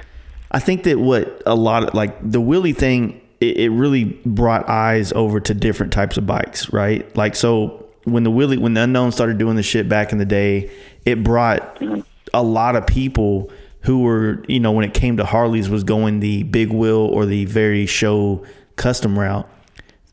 It made them change direction. Oh, wait, I can be ride like an idiot on these bikes, you know, or wheelie them, or do this or do that. And then now I think, and this is something I talk with a lot of people that I know that do like sponsorships for stunt riders and stuff. But to be honest with you, not a lot of the stunt riders got any followings. You know what I mean? Like, you got Unknown, and you got a couple dudes on the East Coast, and some, you know, an assortment of stunners out there that are, you know, have a decent following, but 80% of them, you know, they ain't really, you know, when it comes to social media and advertising and sponsorships, they ain't pushing nothing. You know what I mean? And realistically, as a fan and a consumer for a lot of these products that sponsor people, seeing another dude and another dude and another dude do the same fucking wheelie every goddamn day is not entertaining to me. You know, I think the only entertainment factor is, well, this, like when East Coasters started doing it on the street and you see this, that shit was entertaining. But now, guess what? I'm over it. I'm kind of over it. Yeah. You know, and so I hate to say it, but I feel the same. Like, don't get me wrong, I really want to wheelie my bike, but I get it. Like, how many times can you see a guy do a wheelie down the highway? Like, it's cool. You know what? The first guys who were doing it and that girl who did it, like, everybody's mind was blown. You know, you do wheelie bagger, it's not possible. I mean, Jason Pullen was doing this shit way back before Unknown, you know what I mean? But he just, you know, he was doing it like the old stunt router route where they would go through these channels and do stunt shows and things like that. Unknown brought it to like Instagram and Facebook and videos. You know, they tackled it in a different way and it grew to where it was. But the thing is, like, I'm sure that if, you know, what I want to see is more people getting on bikes and riding them far, going places, traveling on them. Yeah. And I want to see it on Harleys. Like, you see, there's a fucking huge network or a vast amount of people that do it on, you know, adventure bikes and things like that. And it's cool. Yeah. You know, it's really dope. But I don't relate to them as much as I do if you threw a fucking sissy bar or packed out your bags and rode your shit across country. I'd be like, whoa, fuck, like, that looks fun, you know? I can do that. I don't know how to wheelie. You know? I can't afford to wheelie. Yeah, that's another thing. Like, if I put my bike down now, I'm gonna cry. I'm gonna go, like, I'm gonna freak out. But, so I heard you talk about it a lot, the adventure bike thing. Like, I feel like the performance bag and the adventure bike is so close together. Like I kind of want to get on one and go, like, and, you know, I said, like, what would I do if I sold my bike? I'd probably buy another Harley and I'd buy an adventure bike. Yeah. Because I would too. Like, that kind of has, so a very good friend of mine who rides a KTM, an 1190 Adventure, we switched bikes last year so he could feel my suspension. He was blown away. He's like, I never thought a Harley could feel that way. And I rode his bike and, like, first of all, I could barely touch the ground, which scared me. Coming off a Harley, which is low, you're on adventure, you're like on your tippy toes. So, but like the power on that thing, and it's just like, you know, on a Harley, you cruise, you know, what, 2,500, 2,000 RPMs. On that thing, at that, the thing's like ready to stall. You're cruising so much higher, and there's so much power, and like half the price, so much power, and it's just like, we were stuck on a few roads that were like gravel roads, and we're on gravel, and he just goes, takes off. He's like in his element, and I'm on my bike, and the bike's all squirrely, and like I'm feeling all sketched out. But this is my touring bike, and that's his touring bike. You know, he's twice as fast as I am. He can handle all the terrain. He has more storage than I do. He gets better gas mileage. His bike is cheaper. Like, everything about it is better. But my Harley, because I'm a Harley guy. Yeah, well, you probably get more pussy too, though.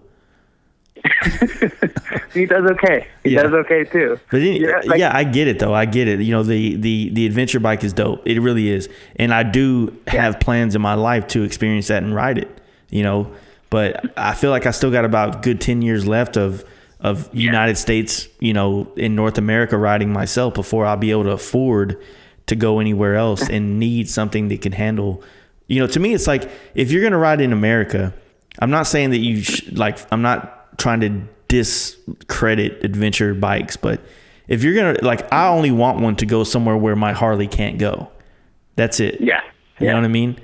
There's these crazy trips in Europe or whatever, and you go and it's like adventure trips, and they take you across, you know, countries and stuff like that, and that would be really sick to do. Well, in America, we have the Trans-American Highway, which is like a completely off-road highway that goes, I think, almost the length of the entire United States, east to west. You know, and it's all off-road. Really? But you know, like, it's dope. Like, don't get me wrong, it's dope. But you see, like, when you go to other countries, like going to South America, their normal roads are dirt. So I'm not adventuring off into the outback of, like, not knowing what the fuck's out there. Like, I'm just taking the normal road they take to get from point A to point B. And so that's where the adventure bike comes in handy for me. Like me, I'm not like I love being in the outdoors and camping and doing that shit, but I'm not quite like gangster enough to go out and camp in the middle of nowhere and fight bears and cougars and mountain lions and shit like that. You know what I mean? So well, I agree with that. Like, I totally agree with that. I'm even worse than you, because I don't want to sleep in the tent. I want to sleep in a hotel, and I know you have your camping and stuff and you're passionate about that, but for me, like I want to sleep in a hotel and I want a bed, and I definitely, I'm that guy who needs to sleep in a bed. But I think, and I get the adventure. I mean, they're ugly. They're ugly bikes. And when I used to see adventure bikes, I used to think like, who the fuck is going to ride this thing? It's so ugly, you know. But I guess the more I'm into like, you know, purpose-built bikes and stuff like that, the more I get it. Yeah. You know, like I get why you'd want, like, it'd be cool to have both. Like he has, you know, a KTM Super Duke sport bike and he has a KTM adventure bike. You have both worlds. I get it. And more of my friends are leaning towards adventure bikes and, you know, sport touring bikes and this and that because, you know, you get older and it's kind of what you know, what happens. It's just. Give me 1 second, okay? 1 second. Yeah. Here we go. So where's your brother tonight? My brother? I don't know. He's probably doing his own thing. My brother's up and down. Like I really wish and I want for him to be more a part of everything, but he has his own, like, you know, direction and goals and passions he wants to achieve. And so, you know, as being a good brother, I guess, is like, it's all, you know, I need to try to show him as much support in what he does. But, you know, I still think he's an idiot. He's a lot younger than you, right? Oh yeah. Like, I'm 36. He's, 23 or something. There's 13 years apart. So, you know. Okay. So you have to deal with the whole millennial thing. Like trying to keep him in line. And he tells me that I'm a millennial as well, since I was born in 82. Apparently it's like 81 and up is millennial. So you know what? I have friends who are in their early 60s. I wouldn't put you in the millennial category, and I really think it's like a level of entitledness and kind of like, you know, millennials think the world is so hard and everything is so tough, and, you know, they struggle with, you know, depression and all social media bullshit. And it's like, as soon as I hear that, it's like, okay, millennial, you know, like, well, it's not that tough, just work harder, you know. But I think that's a generation thing. Yeah, I mean, there's a lot of things like if I could sit here and point out what I think is not necessarily wrong with him, but what I think if it were me, I wouldn't do, or I would do differently or whatever. But, you know, the thing is that, like, you know, he's good at certain things and he's not good at certain things, you know, like for instance, I think that he's really good at the things that he wants to do and he sucks at things he doesn't want to do, which I completely could understand, you know. But you know, the thing that's hard, man, is like, for me at least, is that I've built this brand, I guess, you know, this Fast Life Garage and Fast Life this, Fast Life that, and it's pretty positive. Most people, like, I don't really get a lot of negative, and it's all pretty positive. And I think I try to be a real dude, but I'm also a real dude that rides bikes. Like, I'm not just like, you know, there's people that ride way more than me and do way hardcore shit. I'm just doing what I can, and I try to put it out there and hopefully inspire people to do one thing or another with, you know, whatever. But, well, you do, for sure you do. At times though, like, I feel like you know, with some, like, I have support, so I don't want people to think that I'm like, oh, nobody support. I have a ton of support from guys like you and listeners and friends and you know, family and stuff like that. But I don't have many people that are like in the gutter with me, you know, like real. They're not really going through the front lines with me. Like, I kind of do a lot of the figuring things out and doing shit on my own, you know, and then I try to bring my friends and other people involved and try to share whatever it is. You know what I mean? So I don't know. But I think a lot of that comes from you being self-employed and trying to make a living in an industry that's not really, you know, you're like fighting an uphill battle. Right, you're not selling. You know, you could easily go and start painting cars for insurance claims and make more money, I'm sure. Yeah. But you're trying to keep it real, and you're trying to, like, you know, stay, you know, do something you love, which is very admirable. You know, for it's not just doing something you love; it's continuing to love it. That's the real struggle. You know what I mean? Like when I was in my 20s, man, like. The goal, like what drove me was the plans and goals of one day I'm going to be here and then all these problems are going to be gone. You know what I mean? That was what what motivated me in my 20s. And then when you get in your 30s and you start achieving some of these goals you set in your 30s or your 20s, you're like, fuck, like, why am I still struggling? Why isn't everything done? You know, why are all these obstacles still here? Where did all these new obstacles come from? And you realize, at least for me, and I'm still figuring a lot of shit out, but I just realized that, you know, that some of the issues are just like, as you grow older and get better at things, they just you know what I mean? Like you're on the next level. It's another challenge now, you know? Yeah. It's all, look, they say that, your 30s, you work your ass off. Your 30s, you work your ass off. 40s, you start to make money. 50s, you make your real money. That's what they say the order is, you know? So if you're 36 and you're busting your ass and you feel like you're not going anywhere, truth is you're doing it right. You know, if you want to be an entrepreneur, be self-employed, but, you know, like at your age, maybe you could have gone to work for somebody else and been making more money by now. I'm sure you feel like that a lot, you know, but would you love it? You know what I mean? And it's a loaded statement because I say if you love it, I'm sure 3/4 of the time you hate it. You know what I mean? But there's that.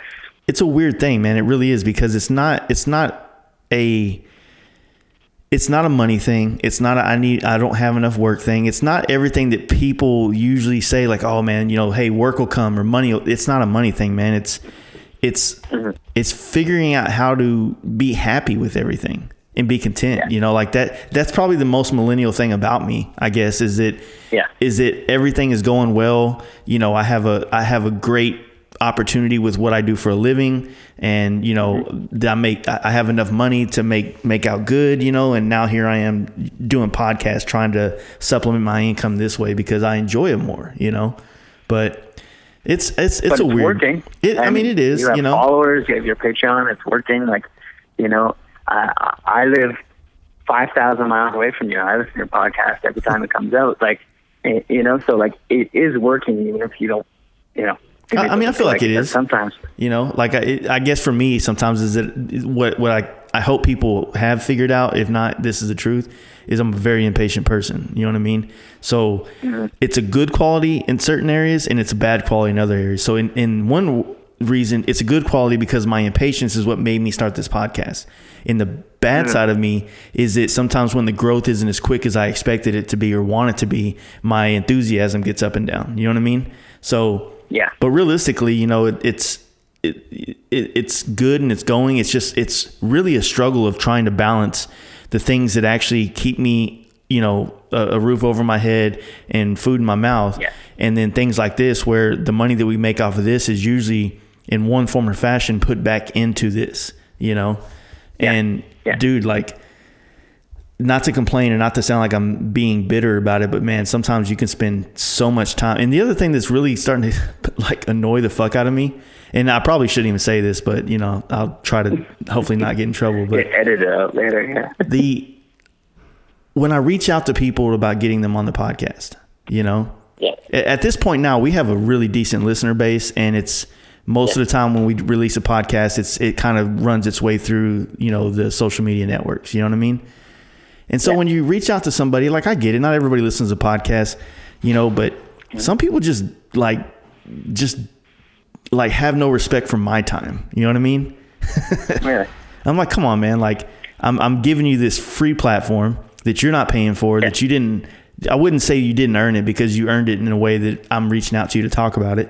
But in a sense, it's like, you know, just have a little respect for all the work that I'm doing to give you an audience. You know what I mean? And sometimes that kind of pisses me off quite a bit when I'm jumping through hoops and sitting out in front of shops waiting on them to, you know, answer their phone or some shit like that. You know what I mean? So.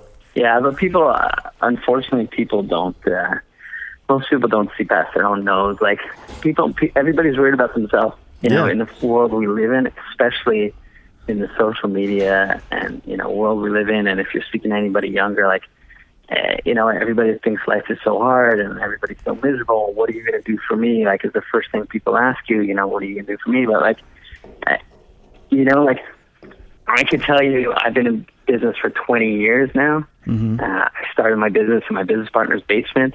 I have 50 employees now. I have huge payroll. I don't sleep at night. And like, I can tell you one thing got me here: work. You know what I mean? Like you don't think it's going well, work harder. Like, there's no, everybody wants to be an influencer now. Everybody wants to be, a YouTuber, right? That's the new thing with millennials and everything revolves around it. But it's all bullshit. It's not a job. See, I'm old. I don't think that's a job. I think you want a job. You get there and you work. And it's not going well, you work harder. You know what I mean? And I don't think there's any magic formula to what you do. I think if you work hard, you keep your nose down, you work hard, you be honest in what you do, and, that's all it takes to be successful in your work. And, maybe you may not be a millionaire, and maybe you realize, okay, like I'm just going to make enough money to have a decent life. But then that's what you accept that and you appreciate every moment you have. And to be self-employed, like the biggest thing is like, you can't point fingers at anybody. I have an employee, they screw something up. What happened? Well, I can have somebody make a huge mistake. It cost me thousands and thousands of dollars. They walk into my office and say, Daniel, I fucked up. This happened. I'm like, cool. But if they give me excuses, I want to throw them out of the building. Yeah. Because like, no excuses, work hard. Like there's no, I think that's the issue I have with the millennial thing is everybody's looking like, you've heard the whole snowflake expression? Yeah. This is a new one I just learned.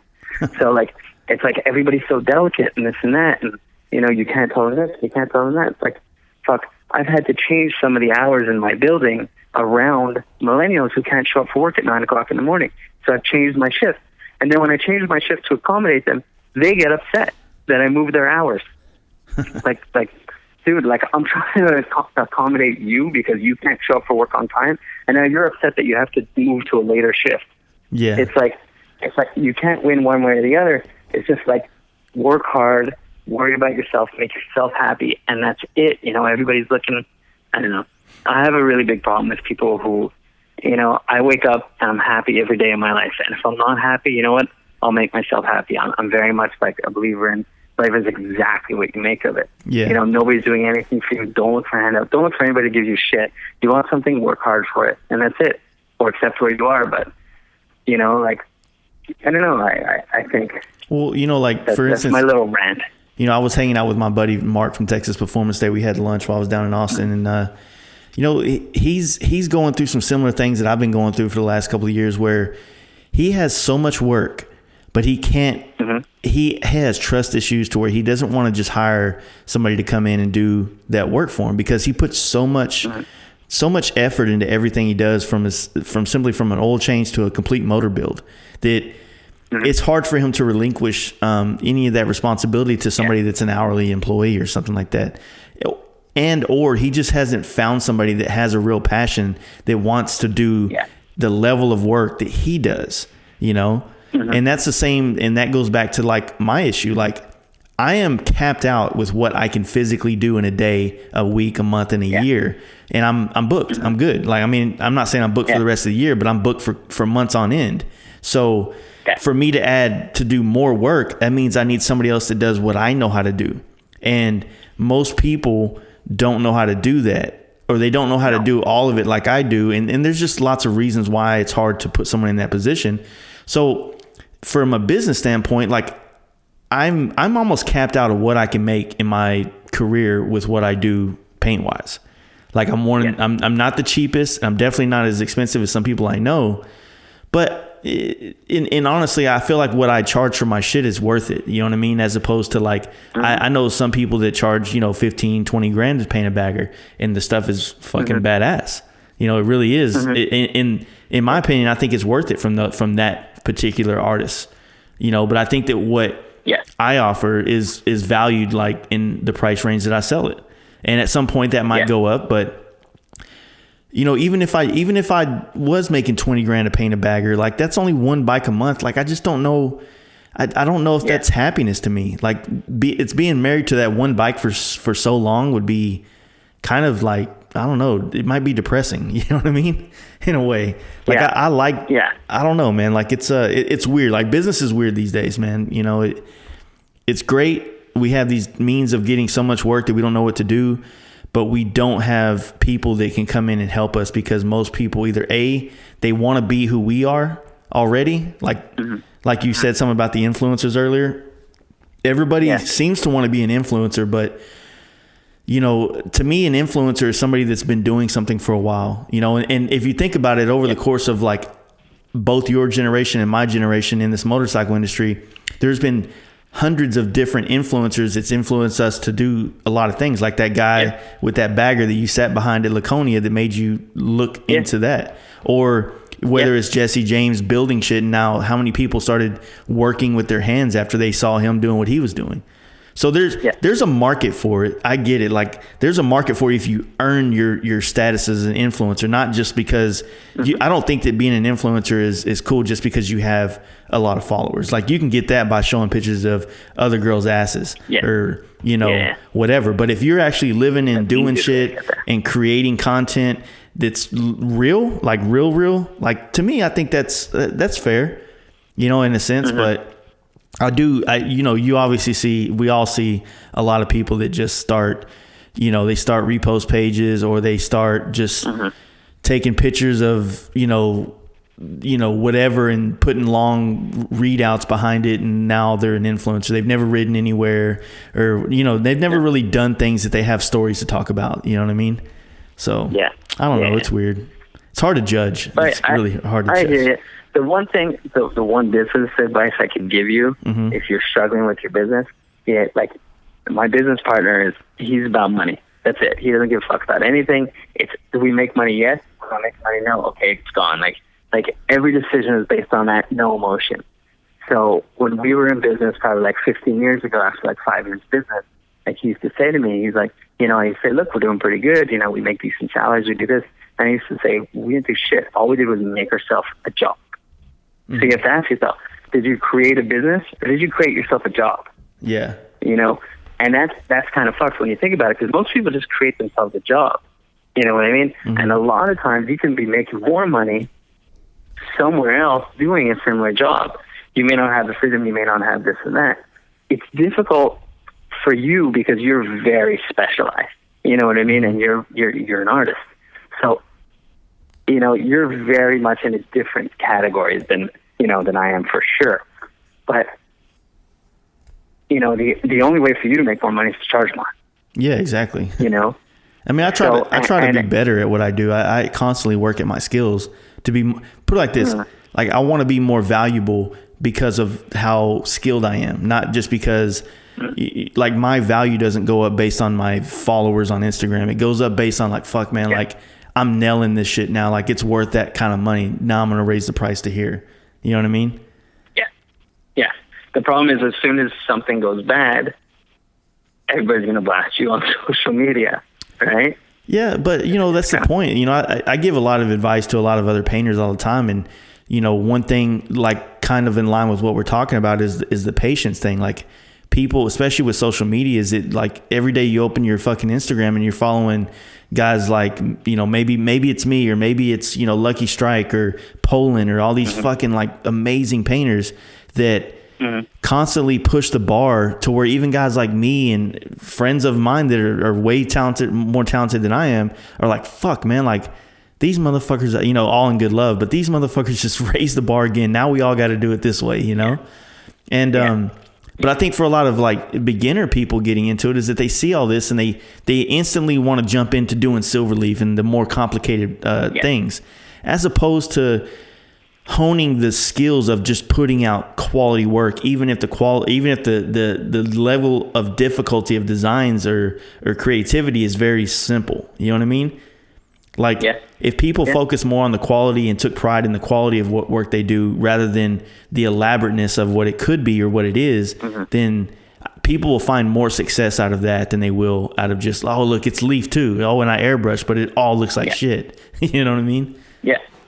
And I'm sure, like, when I look at paint, and what the paint that I see and the paint you see is two different things. So I'm sure what I think is crazy, you probably think is shit, and I'm sure what you think is crazy, I might look at it and say, well, this is okay, because everybody looks at different, especially when you really know what you're looking at. Like, you'll critique your work more than anybody else, I'm sure. Yeah. And I'm sure you post pictures of your stuff online, and you're like, well, it's okay, but I could see this, and I could see this, because where, the stuff you know, like, is in it. Whereas the average guy like me is looking and just blown away by everything you post, because the skill of it, Well, so it's all perspective. Well, I think that the best way to look at things is, for me, like, I don't judge people's art. You know, like your style or design or creativity in your art, that's you. If it's not done properly or not, like, art is art. You know what I mean? Like, I'm sitting in a fucking room in my apartment complex. I'm looking at splattered paintings on the wall. That's fucking art to some people. You know what I mean? Yeah. But what I do critique, or what I do have an opinion about, is the quality of work that people put out. And the one thing is, like, we might not have the ability to create to do the airbrush work as good as a guy like Ryan Townsend, right? You know, or Corey St. Clair, some of these amazing artists.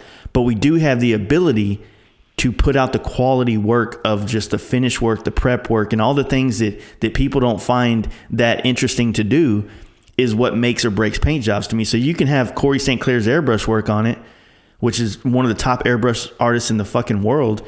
But if you got Joe Blow that just clear coated it and it's got trash and orange peel and it's bubbling and shit, that paint job is garbage. You know what I mean? Yeah. And so that's why I tell people, like, you have the process of doing quality work as far as like the finish work. Everybody, it's all laziness is where it's at. You know what I mean? But if your pinstriping isn't perfect, I respect that. If you don't do a couple things, or you're not good enough to do it at certain levels, like, I respect that. I don't respect if you just are lazy. And a real painter can look at another painter's work and say what's lazy or not. And I'm sure that friends of mine that are more better at what I do than I do can look at something that I do and point out some of my laziness and some of my work. So that's where I think people should critique, and they should help each other get better at, is just the pride. But that's a general everywhere. You know, that's like, I was going to point out the bad before the good, because he's not happy for somebody else's success. Like I'm always happy for somebody else's success, and somebody's doing amazing, somebody's making a lot of money. Like, competition, like, you know, I think competition is the best thing for every industry as an entrepreneur, because it keeps everybody on their game, you know. And the guy who's going to look at your work and is going to point out, you know, there's always that guy, like, he walks up to your work and you like, in your heart you love it, and he points and he literally goes right to the thing that you know is not great. He's like, oh, what happened here? It's the first thing he says. It's like, dude, like, I know it's there, you know it's there. Like, appreciate what's good, not bad. Like, there's always going to be that guy who's looking for the bad before they're looking for the good. Yeah. And that's everywhere in life. But in his own life, he's miserable. You know what I mean? Yeah. Because that's the guy who's happy. That's most of the people that are commenting negatively on other people's posts of bikes or whatever. You know what I mean? Or just people trying to make themselves relevant to a world that they might not be relevant in. You know what I mean? The haters. There's it's funny. There's, like, I see the politics in the industry, and like I said, I'm just a guy with an Instagram page, and I see the politics. And people talk shit about other people, and they talk shit about their competitors, and, like, I always feel the same. Like, if somebody talks shit about, like, a competitor or somebody else, like, to me, that's a flag, like a no flag. You know what I mean? Like, you know, and you like, I support everybody, and I'm happy with everybody, and, like, I think everybody should be the same way. But I'm the same way in my personal life. Like, I'm a very happy guy. Like, I wake up happy every day, and life is good. Like, we're here. Mm-hmm. You know what I mean? We ride motorcycles. What's not to be happy about? You know? Yeah. Like, if you can get on your bike and ride, it's a good day. You know, well, I live in Canada and it's freezing cold outside, so maybe I can't. But, you know, I could go look at it in my garage. Well, I think right now the Canada line starts about North Oklahoma. It's all fucked from there north, so it's all snowed in. Nobody can ride. Yeah, it's snowing everywhere. It's a pretty bad. You know, we had such a good summer last summer, and the weather was so amazing here that I'm not complaining. And actually, our winter hasn't been too bad. But then my bike is now, the motor's being torn apart, and in 3 weeks it ships down south. So I get to ride it. So I'm super happy about that. Have you been to Daytona? Yeah, You're not going this year? No, I'm not interested, man. There could be some changes, but, you know, a lot of drama supposedly happened with the not drama on the I don't know about it, but basically the Harley performance show isn't happening like it did last year, which I had a blast at. I'm in Orlando. And I don't know the full details, but apparently some things happened and that's not taking place. And I heard that maybe Orlando Harley was going to take it over or whatever, but realistically, man, like I have a lot of good friends, you know, like Jason from Speed Metal Built, and you know, a lot of the East Coast dudes are coming down. So it's like, I would love to go, but justifyingly for the money and the trip itself, it's just not worth it to me, you know? Yeah. Like I can go east, like I can go west, like basically the same time frame, I'm going to go to LA and I'm going to knock out some actual work that pays my bills, but I'm also going to do some podcasts. I'm going to do a ride. I'm actually going to do a ride with the Adam Sandoval dude. And, okay. Yeah. Just, you know, I'm trying to, I don't know, man. I'm trying to try new shit, man, realistically. And I want to ride in different ways. And I want to do a real trip alone and have some like legit opinion about it, you know, to talk about with people and stuff. And, you know, so I don't know. So here's a question. When you plan your trip and you're going to go alone, and do you know where you're going to stay every night, or are you going to figure it out as you go? I'll probably figure it out. But at the same, I've ridden to California so many times that I know how far I can go. You know what I mean? Like I know for a fact I can go from here to Phoenix in one day. It's how many miles was that? It's 1,100. I know that it could be. Yeah, actually I did that right. Yeah. I did Dallas to Phoenix. That was the first stop. It was like 1,100 miles. Yeah. Yeah. So you know, I've done it before where I got to a point where I was like, you know what, fuck it. I stopped in like Benson, Arizona, which is about, I don't know, maybe 100 miles or 150. I don't know. It's something like that. It's like 100 miles shy of Phoenix. Right. And then, you know, I was tired, so I just stopped and I was ready to go bright and early the next morning, and bam, I'm in Phoenix before rush hour traffic is over, you know? So I'm gonna haul ass to Phoenix, try to link up with somebody. Obviously I want to try to bang out as many podcasts as I can on this trip. But also I'll try to use some of that, you know, couch surfing concept, and just kind of hang out with people and stuff like that. And then the next day I'm gonna go from Phoenix to Vegas, because I've never done that before. So riding through that part of Arizona, I've never done it. I'm actually looking forward to that quite a bit. And then when I get to Vegas, I'm gonna spend 3 days there doing painting a bike for a friend, and I'm gonna try to do podcasts with a couple different people that I know up in Vegas. And then, is there a performance scene in Vegas? Dyna's. Pretty much. I don't know a lot of FXR people, but I'm going to work with a shop called TOL. They're big in the big wheel stuff, and been friends of mine for years and years. So I'm going to do a bike with them real quick, and then I'm gonna rip down to LA and stay at my wife's aunt's house in Venice that I always stay at. And then I think Adam Sandoval's doing a ride from Angels Crest Highway, so I'm gonna go be a part of that and have some fun and hang out with some people in LA and do some podcasts. And then I'm just going to, you know, head back to Phoenix and head home, you know, like probably about 8 days, 12 days total, or 8 to 9 days total, you know? That'd be nice. What scared me about riding through the desert when I was alone was the gas stations. Because I could remember, like, I'm going, and I figure when I first started going, I'm like, okay, when the bike gets to like quarter tank, I'm going to start looking. Yeah. But then it could be 100 miles before the next gas station. That freaks me out. Not really. I mean, think about it. Realistically, if you're on the main roads, you don't have that. Like if you're on I-45 or I-40, I-10, 70, 80, 90, you're going to catch a gas station within 50 miles everywhere, you know? When you get out in the middle of like those back roads are going through towns and stuff, that's where you get sketchy. Like you'll have a town like every 30 or 40 miles or so, but that town might not have a gas station, and that gas station may not be new enough to accept credit cards, and they're definitely not open. So that's where it kind of gets in kind of sketchy. But because I'm trying to make time. What happened to me was, go ahead. I would go, and I had a GPS thing, and I would program my GPS to the closest gas station, and I would get there and it'd be closed. Yeah. Middle of nowhere closed. And then I go, okay, I'm going to go next one. And I get there closed, and I get there closed. And then there was one stretch where that happened to me. I found a gas station. The needle was literally on E. Yeah. And I'm just like, there's nothing out there but trucks going by, and there's really nothing out there to see. Yeah, it could definitely happen.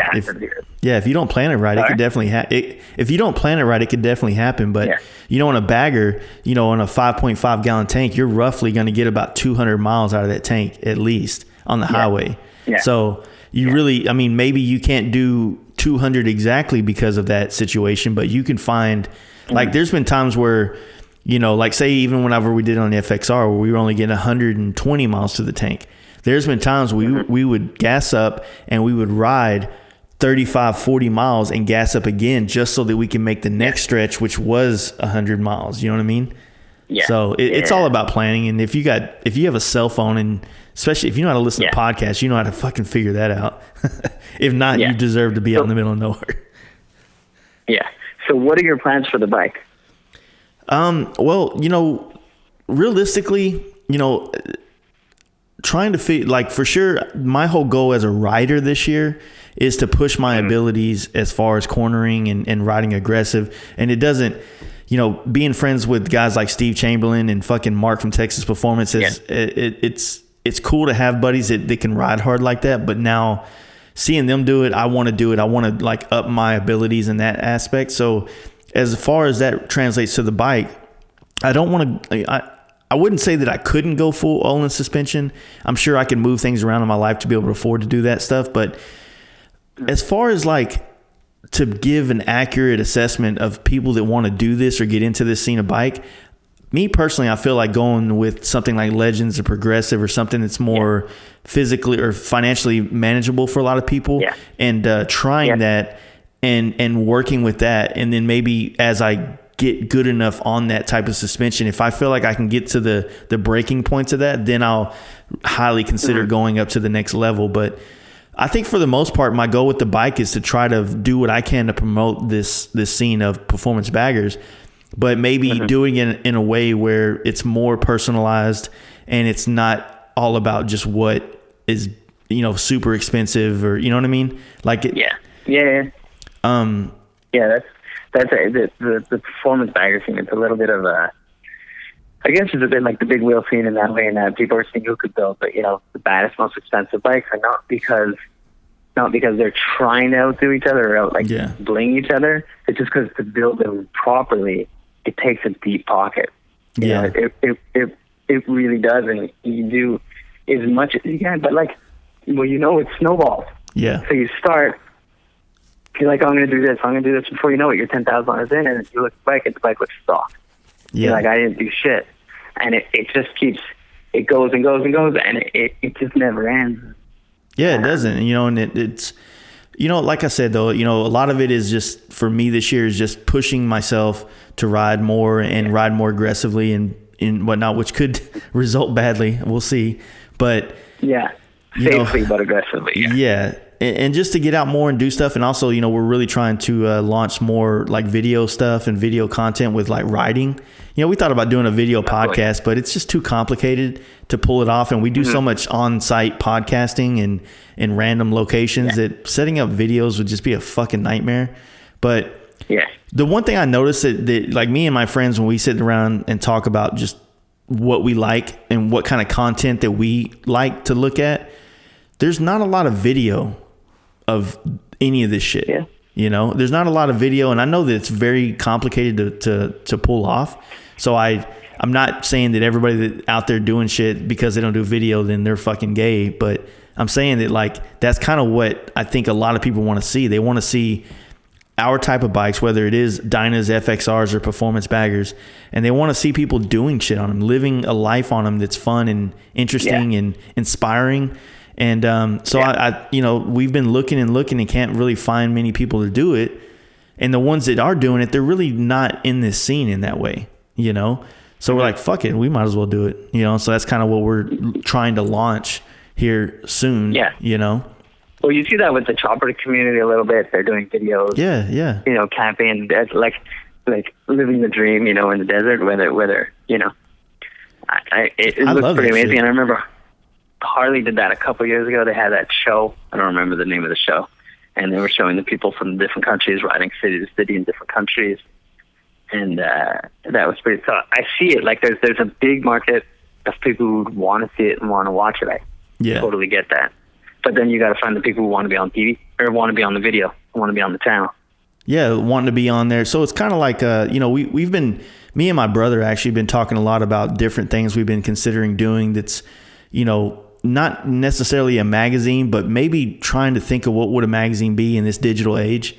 And I know that like Jeff from Hot Bike Jeff from V Twin Visionaries doing his thing, but I still feel like there's an untapped market there of ways that people can be entertained and inspired. And, you know, of course it's one of those things that I know myself and my brother, we've had long talks about this, is that we're very passionate about it and want to do it, but finding out how to A, bankroll it, and B, the time. Like that's the biggest thing, because custom paint is a very time consuming thing. And then of course, you know, the decompression of the custom paint and all the stress that's involved is time consuming. And so, you know, we're trying to figure out how we can do it in a way that we're putting out or giving people great content, and not just content about me or him, but maybe, you know, it's different. It's kind of like an interactive magazine is what we're kind of thinking about, that in some form or fashion, but you know, it will all be social media and website based, you know, no print or anything like that. But,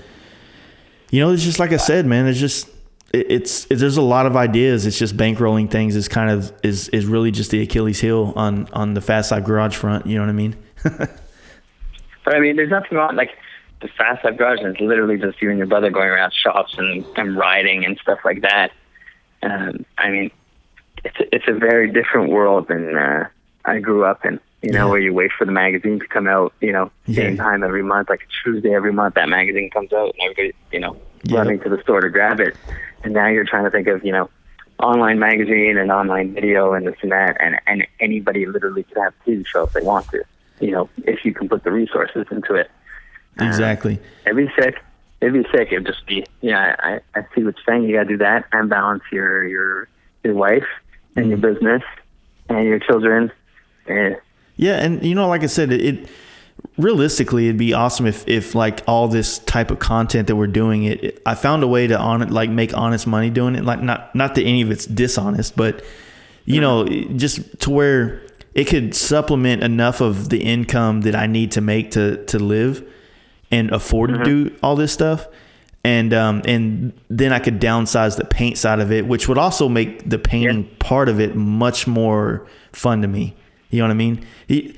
People think that like because you love it. Yeah, like right now I have 9 helmets to paint, right? I tried not to get them stacked up, but they did. It happened real quick.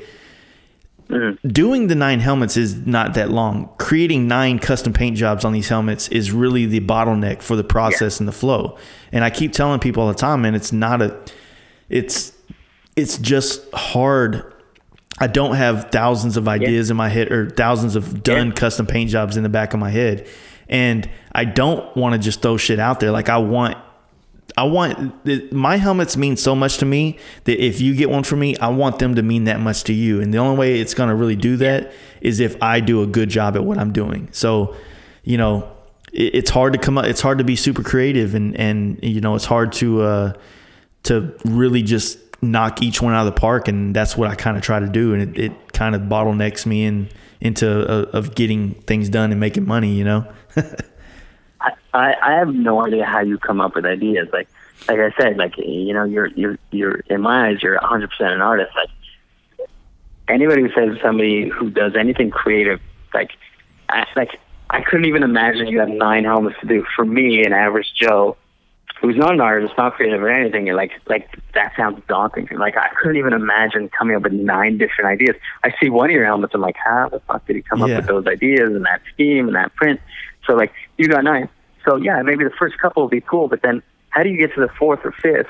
Well, and they don't look like the first or second. Yeah, what you end up having to do is, man, you have to stop. You have to stop and that's what I tell all my customers. I was like, look, you know, when it comes to helmets, man, like I don't promise you a done date. And I promise you that this is when we're going to be in the realm of starting on it. And the reason I'm doing that is because like if I do 4 helmets and I had 4 badass ideas and I knocked them out, if I don't take a pause and go work on a different bike or a different project and like chill, that 5th helmet is going to be almost the same as those other ones. You know what I mean? Same lines, same flow. Yeah. And so you kind of have to stop and go away. And one, like I talk to a lot of people in the industry, exhaust manufacturers. I'm friends with so many of them. And, you know, a lot of people's perspective of like having a lot of work is just, man, just get out and do it. I'm like, all right, if you have 20 exhaust systems that you have to put together because they're ready, they're on order, they need to get shipped out. You have 20 things that are all being done the same exact way.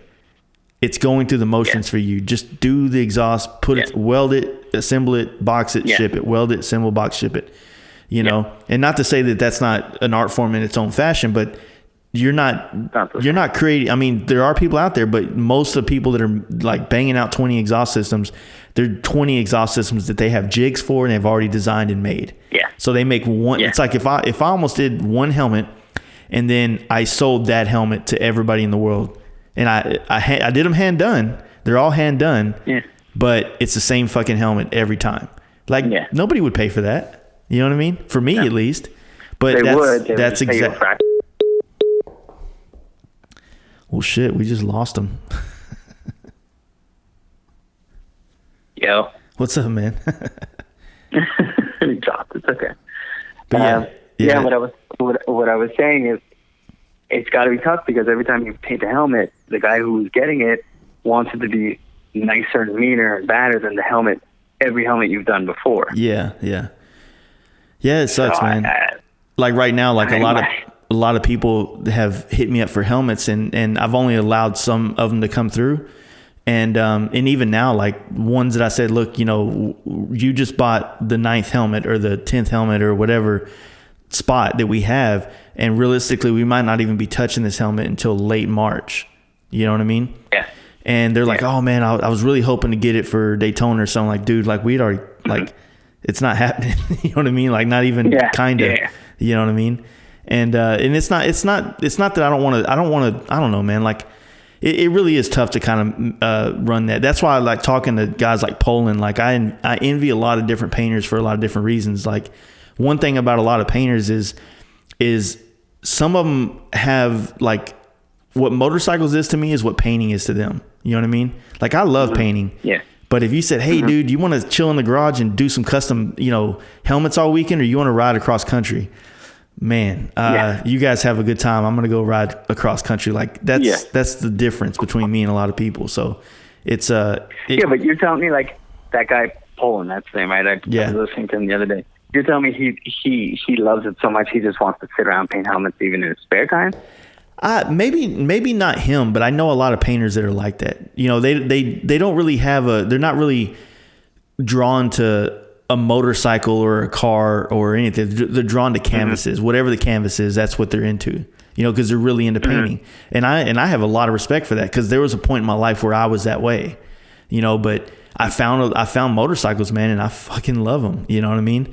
And a part of me, you know, like I said, I don't think that I'm going to paint for the rest of my life, but I think I'm going to paint for the rest of my life. You know what I mean? Like it's not going to be my job forever, but it's definitely going to be something I do forever. You know what I mean? Well, yeah, you're an artist. It's in you. Yeah. It'll always be in you. It's not like I can take it. You might take a break. A lot of people, you know, you might come to a point where you're like, I just can't do it anymore. You'll take a break and you'll do it for yourself, or you do it for your friends and family, and it comes back. Since I'm on rant mode right now, you know, one thing that bothers me, like in 2017, whenever me, you know, Mark and my other homies, we built that gold FXR in my garage, and I rode that thing all over the country and this, that, and the other. It's like the one thing that like I don't know if this is good or bad, but it's like I never ever get credit for building a bike. I only get credit for painting it, even if I built it. You know what I mean? And it's funny how like when I've gone to places or met, or and maybe it's shows, or just maybe it's just the powers that be to, you know, put people on blast and show them, you know what I mean? And some dude will have a basic ass bike and they'll be, you know, oh, this dude's a bike builder, blah, blah, blah. And it's like, okay, he did less than what I did on my bike, and he didn't ride it here, and I painted it. Yeah. So there's this like entitlement thing. I guess I am a millennial. Is that this this thing? Like, dude, like what the fuck? Like, what else do I got to do to get like that title? The recognition. The recognition. I think that you just want to be recognized for your work. Yeah, exactly. You know what I mean? Like, 100%. Like you do build badass bikes. Like everybody who builds a badass bike wants to be recognized for their work. The same way I'm nobody, but if you know, I want my bike. But you still built it. I want people to like freak out when they see it. Like, but I've seen your bike, like that dark blue Softail you just built. That thing is crazy. And like I was looking at all the pictures, and it's sick. And I could see that you like. I think maybe you don't put yourself out there as a builder as much as you do as a painter, and that's why people don't recognize it. That's probably that true. would be my guess. Yeah, that's probably true, because I also don't really offer it. Yeah, like your Instagram on your page, it basically says you're a painter. Yeah, you know, it doesn't say you're a motorcycle builder. And the problem is, when every bike you post has these sick ass paint jobs, that's what everybody's gonna think you are. For sure. Yeah. You know, because like, you know, with the big wheel stuff, when everybody was building crazy big wheels, everybody was doing crazy paint. But it was like, you know, this shop built this bike and this shop built this bike, but none of them were painting their own bikes. Yeah, exactly. You know what I mean? But you associated that shop to the builder.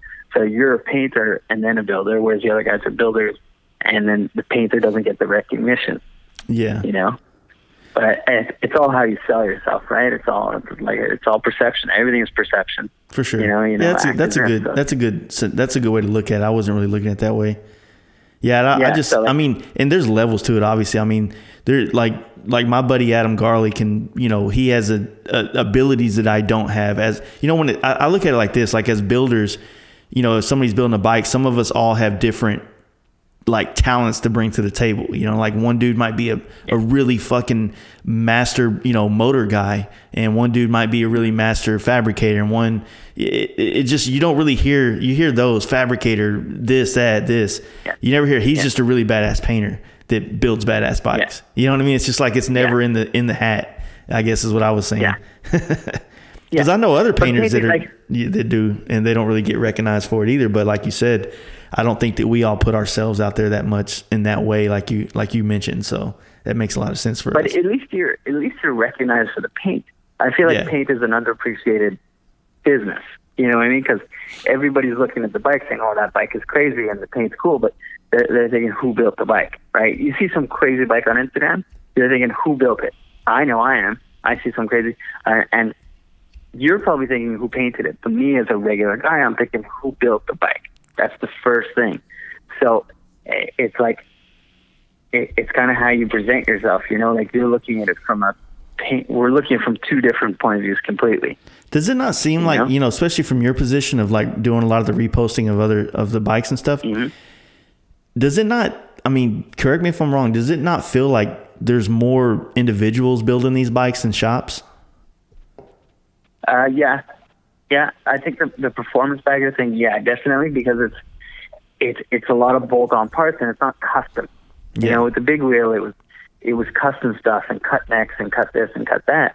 I feel like with the performance stuff, people are doing it themselves because, and maybe also because it's still kind of in its infancy. Like it hasn't been around so long where people aren't walking in the shop and say, "Here, build me a bike. Here's $100,000." Yeah. Like it's happening, but it's few and far between.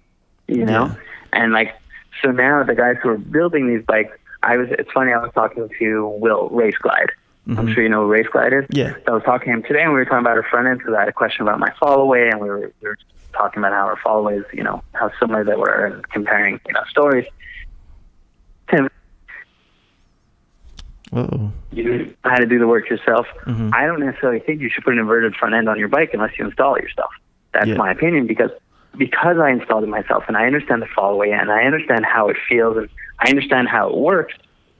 And that's, if I'm on the road and I feel something or something feels off, I know in my brain what was done or what could happen or, you know, what can't happen or what can be dangerous, what couldn't be dangerous. But I think that kind of goes along with the performance bagger thing. I think you need to understand what you're riding and how you're riding it. That makes sense, yeah. And I think that's really important. So I do think it's a lot of, you know, backyard builds, garage builds, and like, look, you know, Steve, you were talking about Steve Timmerman. He's a great guy, and I speak to him all the time. He built that bike top to bottom. You know, I built my bike top to bottom. Motor work, I'm not going to do. I don't trust myself to open a motor. Yeah. But like, you know, I do think you need to do these bikes yourself. You know, I've spoken to guys online with bikes that if I showed you the bike, you would say, okay, yeah, for sure I know that guy. For sure I know this guy. Probably guys you follow. And I could tell you their inverted front ends ride like shit and the bikes wobble. But they don't want anybody to know because they took the bike, they dropped it off somewhere, somebody built it, gave them back the bike, and it doesn't ride well. So then that shop is going to, you know, one of the people who are selling these front ends, and they're not getting the answers they want because they don't understand it because the guy who's building it isn't riding the bike. and then the guy who's riding it isn't building the bike. So yeah, there's still a lot of trial and error in where the bikes are going now, that they have to be adjusted and adjusted and adjusted. And I think people need to, like, that's my one rule. If you want to do an inverted front end, my advice to you is install it yourself and understand how it works.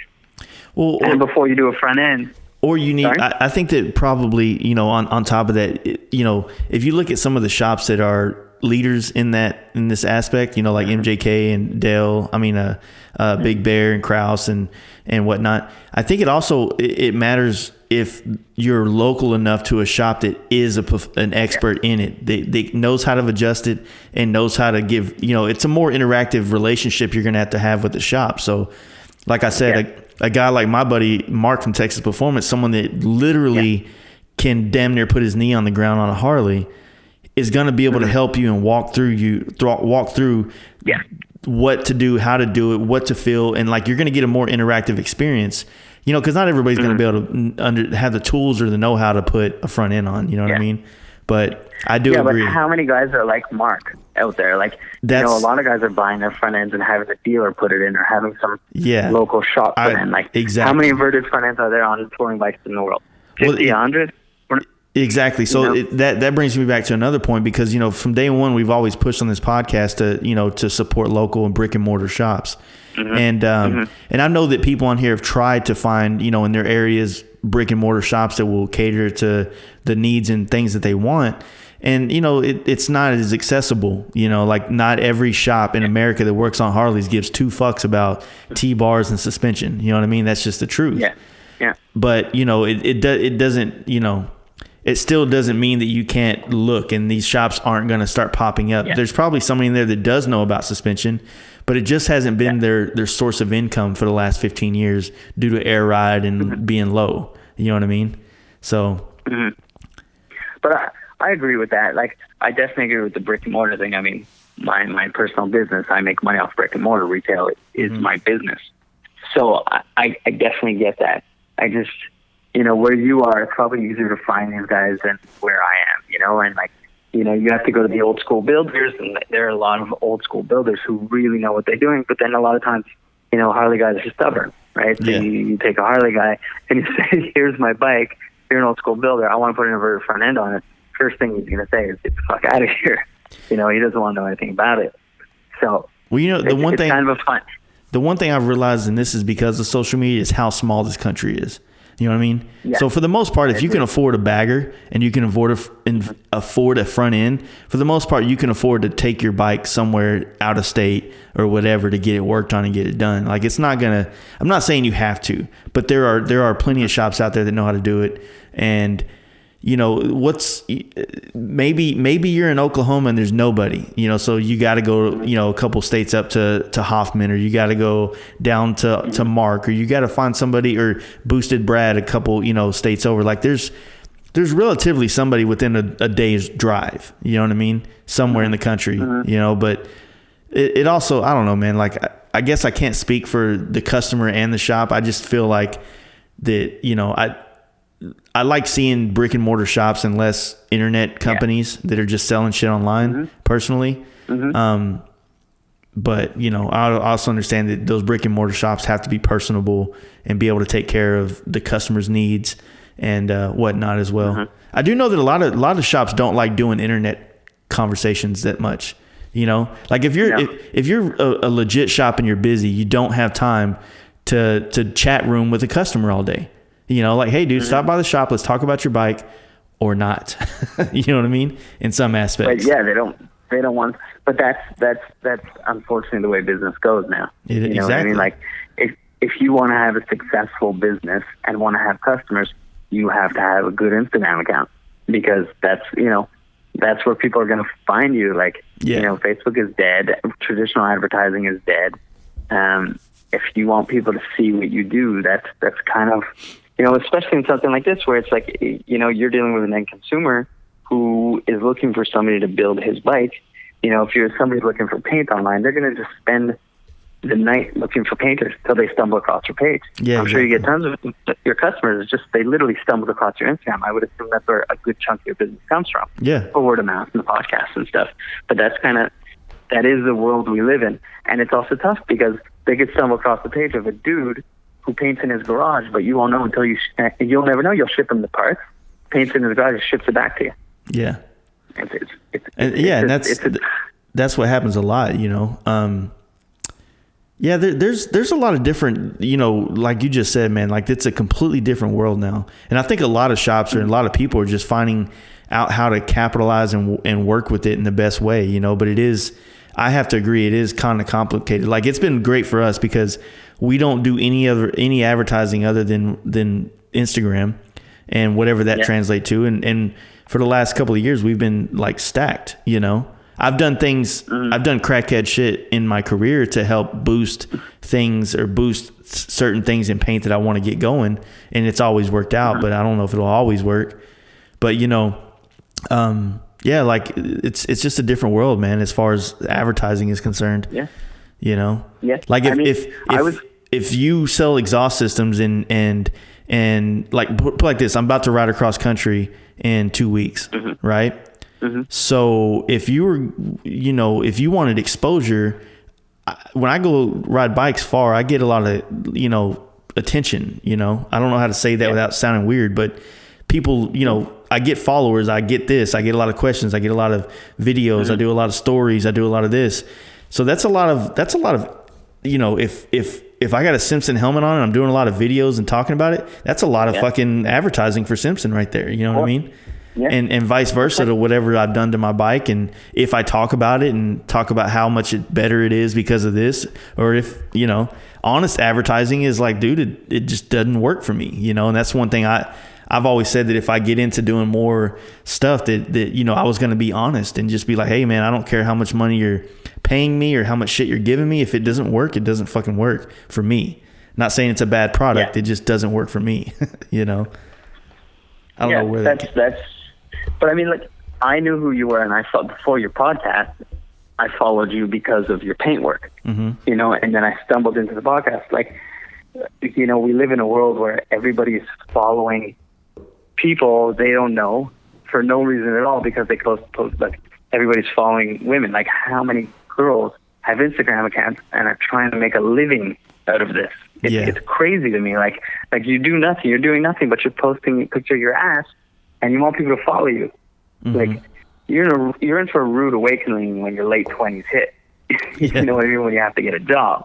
Like, that's not, you know, a career, but for some reason people think it's fair. Like, yeah, my page is great, and I've met tons of really cool people from it, and I got to be somewhat involved in the scene. I get to be on your podcast because I started an Instagram page that people follow. But at the end of the day, it's just Instagram. You know what I mean? I'm not making a career out of it. I have a career. For me, it's a pastime because I love motorcycles. Yeah. You know? But, like, I think, unfortunately, a lot of people look at social media as, like, the end-all be-all, which is the problem with probably the world we live in today, because there's too much emphasis on it. It's too important, you know? You use it as a tool for work. That makes sense. I use it for fun. But, like, you know, the generation after us, social media is, like, it's probably the worst thing that's ever happened to the world, they say, you know? Yeah. Like, it's changed the world.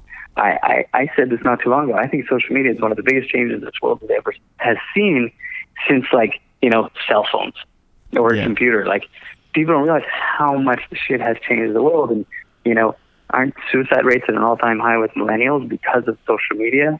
Yeah. And this and that. Like, it's crazy because, like I said, to me, it's a hobby. To you, use it as business and a hobby. But there's so many people who just, social media is the end-all be-all, and kids don't have friends anymore, and they don't see each other, and they sit in their phones and this and that. And it's I don't know, it's a little bit scary, you know, for somebody who's older to look at it. And I definitely spend too much time on social media. I'm sure you do too. But I don't know. I don't even know where I'm going with it. It's just, I understand. Just to say that it's kind of a scary world we live in, where social media is so powerful, you know, and it's just, but that's how everything works these days, from your social life to your business life to everything. You know, you want to make plans with somebody. You know, I have friends that I have friends for 30 years, and they'll message me on Instagram more than any other way. They won't text me. They won't call me, even though I've had their phone number for 20 years. But they write me on DM all the time. Yeah. Like, I mean, it says a lot. You know, you make plans with your friends to meet. You're doing it on social media because you know that's where they're looking. And I think that, you know, as much there's so much about social media that like makes me want to have a cabin in the woods where I'm not have anything to do with it. But then the other side of me is like it's the way of the world and it's not going to go anywhere. Like maybe the platforms change, you know, but I don't think the platform's going to change for at least 5 to 6 more years, to be honest with you. You know? Yeah, till the next thing comes out. I mean, realistically, I mean, maybe I don't think there's a next thing. I think that it's just a more invasive thing or a more you're showing more. Like, I mean, right now, I mean, think about it. You have Instagram, which takes care of pictures and quick stories and quick videos, and it's really instant, right? And then you got YouTube, that's a more powerhouse of video and content from everything. Dude, I spend so much time on YouTube learning shit now, you know, and then I spend time on YouTube watching shit that's entertaining. That's a huge social media platform that I don't see going anywhere. You know, YouTube is anytime I want to do something, like literally from something in my house, something on my bike, something on my car, first thing you go YouTube. That's where you find everything now. You know, you don't need an owner's manual anymore. You have YouTube. So, you know, I've been doing a lot of research on this, and I don't know where my opinion lands, if it's a valid one or not, but you know, like marketing on social media, it could be very beneficial for a lot of reasons for a lot of companies, but I think what really matters is the people they choose to market with, you know? And I understand that, like, you know, it's kind of sad, it's kind of dumb, it's kind of this, but basically with magazines kind of taking a shit and TV not really having quite the type of pull as normal social media engagements do. Yeah. You know what I mean? Where does that leave people to promote their products? You know what I mean? Like right now, the only way we see about products is pretty much through social media. You don't read about, I mean, and hell, when is the last time you read a product review on a magazine was like, that sounds legit? It's pretty one-sided. You know what I mean? Nobody has the attention span for it anymore anyway. Exactly. So when's the last time you sat in front of the TV without your phone in your hand? It's true. Nobody has the attention span for anything anymore.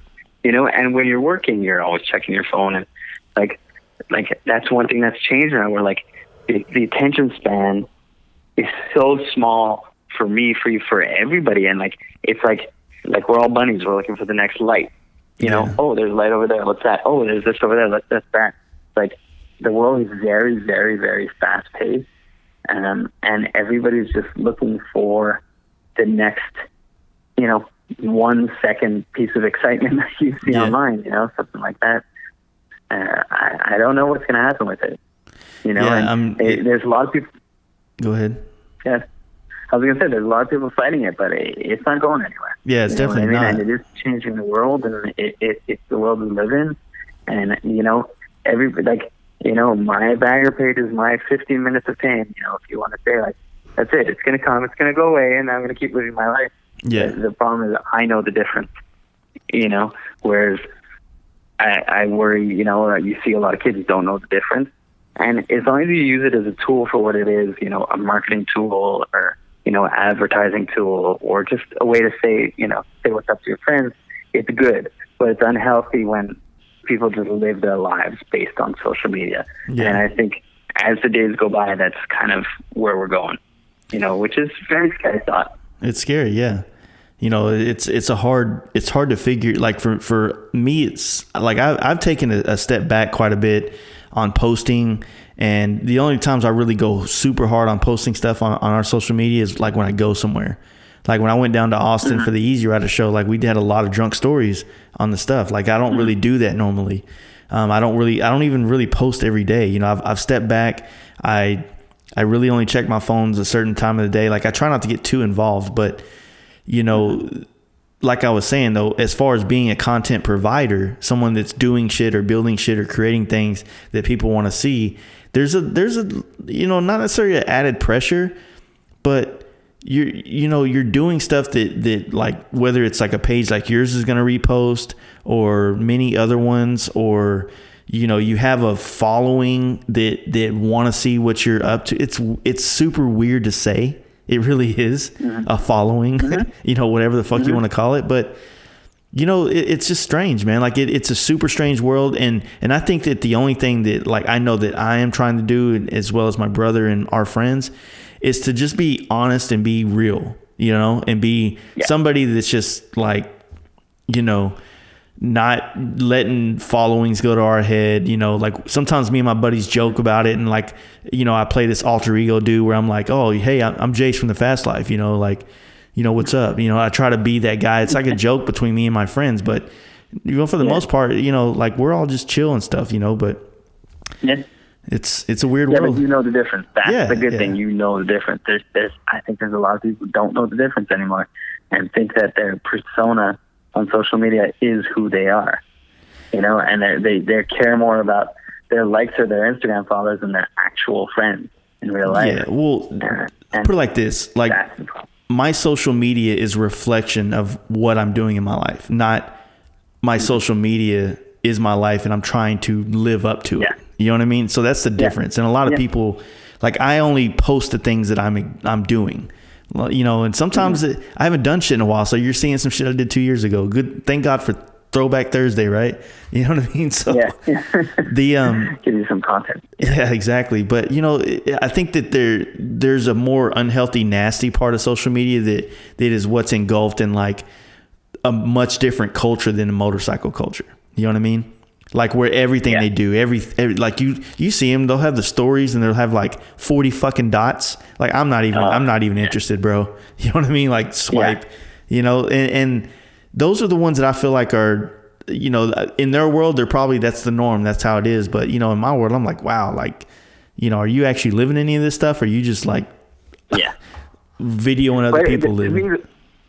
To me, the worst thing is the guys when they post like, everything they do, like not even stories, like posts, like they post a picture of them getting a coffee. Like, here's me. It's like, here's my Starbucks today. Like, dude, like if you have nothing to post, just don't post. Yeah. Like I don't get, people feel like they have to post everything. Like if you want to put in your story, it's one thing, but like you said, they have so many stories. It's just like on to the next because nobody cares. Like if you're not going to post anything interesting, like in my own personal Instagram, I post once every couple weeks, every 2 weeks. Yeah. And it's like, I don't want to, I'm a very private guy, so I don't want to share too much of my personal life. And then sometimes when you're posting, I post my cars and my bikes and stuff like that. I'm like, does it seem like I'm bragging? Because I'm really not trying to brag. I just, I have an old classic BMW. People follow me for my old car and stuff like that. So you've got to post it because I have people follow me for that. But then when I post it, I'm like, oh, it looks like I'm kind of showing off, which is not what I'm trying to do. So, like I said, in my personal life, I don't post very much at all. Like on the other page, I post a lot because just, I want to share content. People want to see it. And, that's really, I'm a reposter. That's all I do. So I try and post every cool bike I can. But, the one thing about the motorcycle scene that I think that they don't use like Instagram to their advantage is when everything they post is a sell or a sponsored ad. Like, everything like, it's just, everything is just for sale. You know what I mean? Like it doesn't, I think the good thing about Instagram for a shop or a business or individual is it's a way that you can show the world a little bit of your personality and who you are and what you're about. But like if I feel like my followers or whatever the fuck, like I said, I hate saying that like that, but just the people who look at our shit, I feel like they like it because you could say followers. This podcast is about social media. I feel like they like our stuff because it's literally the paint that we do, the things that we do, and the things we like, and the things, you know what I mean? It's just like, it's you can look at our Instagram and you could say like, oh, I kind of see what this people are about, like what they're about. Like I haven't done a post. Like I rarely do any post where I'm like, hey, we got openings next week or next month or next this. It's always just the work that we're finishing and the shit we're doing. And it's just, I think that that's a good way to build like more engaged content. You know what I mean? Like people who are more engaged in your company and like will take your advice, or they value your opinion about building bikes, working on bikes, painting bikes, as opposed to if everything I put out there was like, swipe up and buy this, and swipe up and buy that, and swipe up and buy this, and go to our website, shop now. Who sell, there's some, like, I follow some shops, and they like, I don't want to single anybody out because I don't want to play favoritism, but some of the guys I follow and their shops, and they have good content, and they make their memes are hysterical, and like it makes me want to buy from them because of that. Like just the content they post is so fun. Like I always do stupid comments under every post I do. I try and be funny. Yeah, I mean, keep it light. Yeah. Yeah, you keep it light because it's just entertainment. And then the guys who sell really well are the guys who do the funny posts, who make the funny stories. Like that's the shit I like, and those are the companies that I want to sponsor. I don't want to follow the guy who's just posting here, buy this, buy this, buy this, buy this. Yeah. But like, so like guys like I'll say John, like Purpose Built, like he's about the lifestyle. And I can appreciate that because he's like, this is the lifestyle. Ride your fucking bike. This is who we are. Buy our product. I could appreciate the straightforwardness to that. And he's not saying here, buy this, he's not just, it's just like, it's not an online store. It's more about a culture, which I really like. Yeah, exactly. And I support the culture. I could support, but then I hear what you're saying. The guys who are just like posting shit to buy.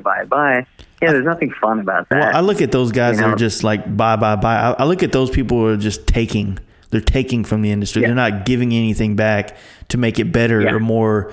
Hell, like what you said about earlier about going to Daytona and getting a bunch of guys together to do, the big wheel bagger takeover thing. Like that's creating community. That's giving people something more to do and more glue and more purpose in the motorcycle scene than just taking from them. So that's what we try to do too with like our camp out and everything else that we do that's just kind of like out there.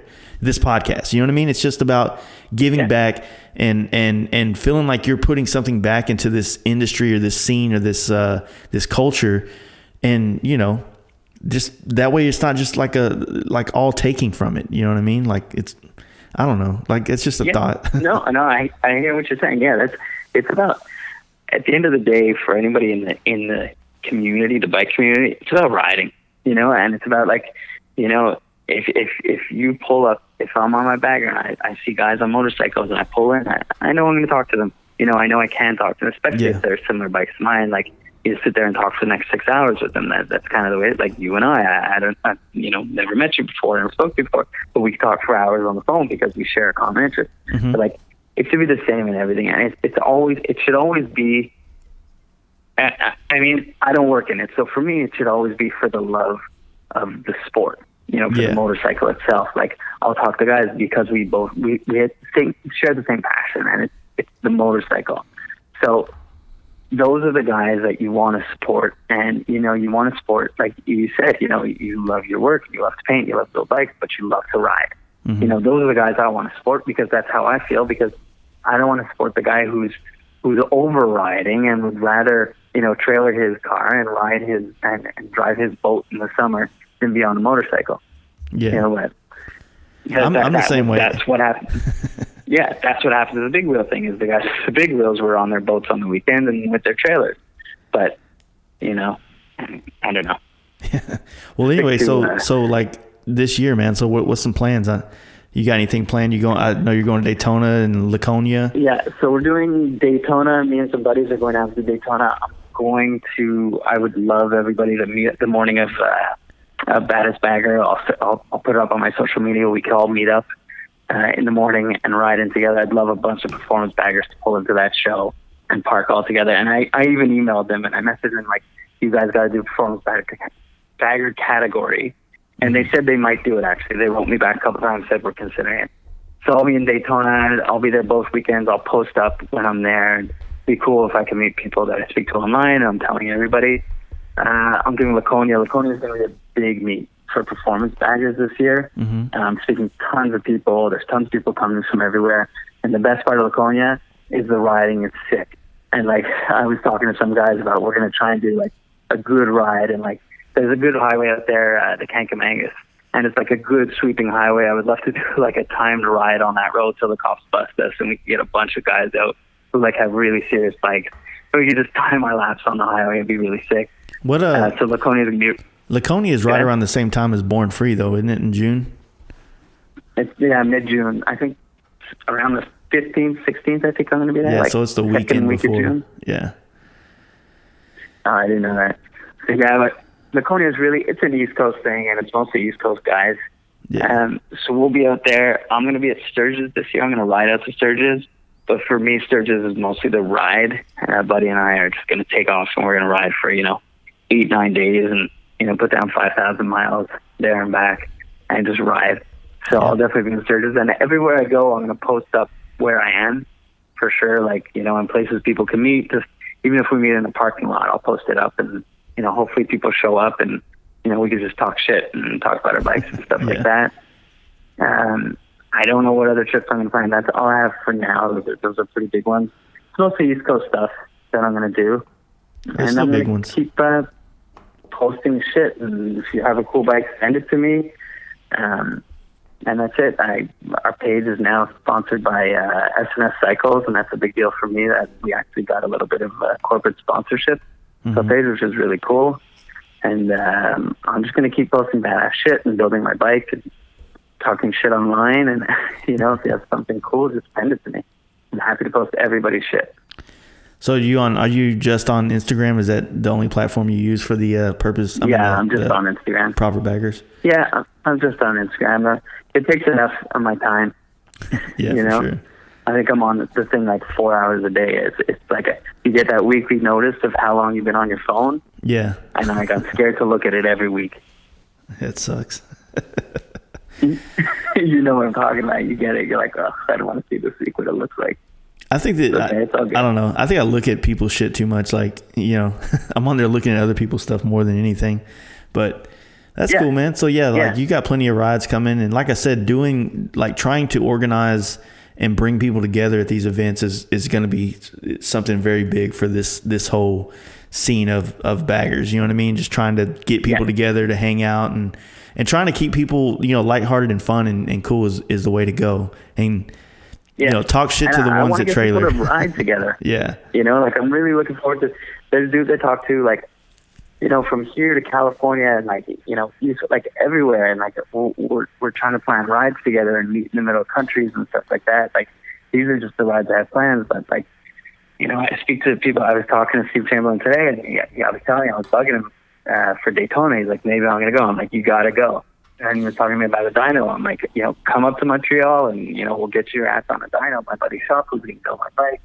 And, and this is somebody I would never know if it wasn't for, bikes and baggers and like, this being a common interest. And like, I've made friends all over the world through this shit. And like, to me, that's the best part of it. Like, the people I've met through social media. It's the most valuable part. Like, 100% that's the most valuable part. And like I said, like, if it's all gone tomorrow, cool. At least I made some really cool friends, and hopefully I could go on cool rides with a lot of guys with cool bikes. That's really all I want to do. Yeah, in like 50 years, or maybe I'll be dead by then, but 25, 30 years, whatever is the norm now. Like, there'll be groups of us that meet up and go to Sturgis and be like, man, remember we all met on Instagram and and nobody knows what the fuck that is anymore and shit like that. But like, but that's sick. Yeah. Like I mean, before you wanted to ride, where did you meet somebody to ride? You had to go and look and find. You guys have bike nights. We don't have a lot of bike nights here. If we do, it's all sport bikes.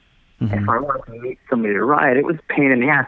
Now I find somebody who has a performance bike and it's close to where I am. It's like, oh, cool, let's go riding, and we go ride.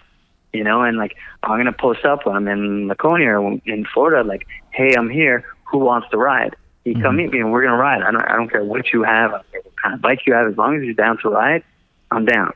And that's the one thing that social media did it made the world very, very small. Yeah. To where you could find friends. I could literally be in the middle of nowhere with no friends. I could, put up a post. The next thing you know, I could find people to ride with, which is the most amazing thing about, I'm kind of hating on social media a lot tonight, but the truth is that it's amazing in so many aspects. Yeah. it's just about being conscious of in moderation, I guess, is what Joe Rogan likes to say. Yeah, the addiction, the addiction of social media, which we're all guilty of. Well, cool, man. So I'm we're sure gonna your West complains about it like mine. we're gonna wrap this one up. So you got anything else, man, for us, or anything, or what? No, I'm good. It was really, really nice talking to you. Cool. I appreciate you having me on the show. And I'm hoping we're gonna ride together someday. Yeah, I'm pretty sure. I'll be in Sturgis for sure this year, so we'll definitely catch up then. For sure. Cool. Well, all right, man. Thank you for coming on. I appreciate it. Take care, man. All right. Hope you guys enjoyed that. That was Proper Baggers. I want to thank all our sponsors for this podcast, dndexhaust.com, D&D Exhaust on Instagram, as well as phone in that order, 844-D&D pipe. Don't forget to use Fast Life at checkout for percentages off. I also want to thank Texas Performance MC. You can find him on the internet if you put a .com on the end of that, as well as on Instagram, and he's located down there in Cedar Park, Texas. I also want to thank Paint Huffer Metal Flake on Instagram, as well as painthuffer.com, and then MJK Performance on Instagram, put a .com on the end of that, and MJK Bagger Parts on Instagram as well to see a lot of their new products coming out. I also want to thank 4130 Chassis Works for these these handlebars that we're about to give away right now. So I didn't really know how to do this, so I just basically put names in a hat and pilled it out of there. And Dallas M. Yinkst, I think I had a problem saying that when I became a Patreon supporter, but you won these bars, man. So give me an email at the Fast Life Garage and let me get some information and get these bars sent out to you. I want to thank you guys for supporting our Patreon. I don't necessarily have something right away to give away this month, but I'm going to try to work on doing more of that for you guys, as well as giving away some of our sponsors' products or services or something. I don't fucking know. Sometimes it's hard doing all this by yourself, but at the same time, I thank you guys for the Patreon. And, like I said, Dallas M. Yinkst, tried it again. I think I fucked it up again. Hit me up, man. I'm glad you got it. Glad you've been a supporter for a while too. It looks like, looks like it. I appreciate all you guys becoming a supporter of this podcast. And I appreciate it when you guys reach out to our guests and our sponsors to let them know whatever you feel about, So thank you guys. Don't forget to follow us on Instagram at The Fast Life Garage, as well as The Fast Life Podcast. Both of those things are also on Facebook if you're into that. And, check everybody out. Check us out. And you guys have a good week. Thanks.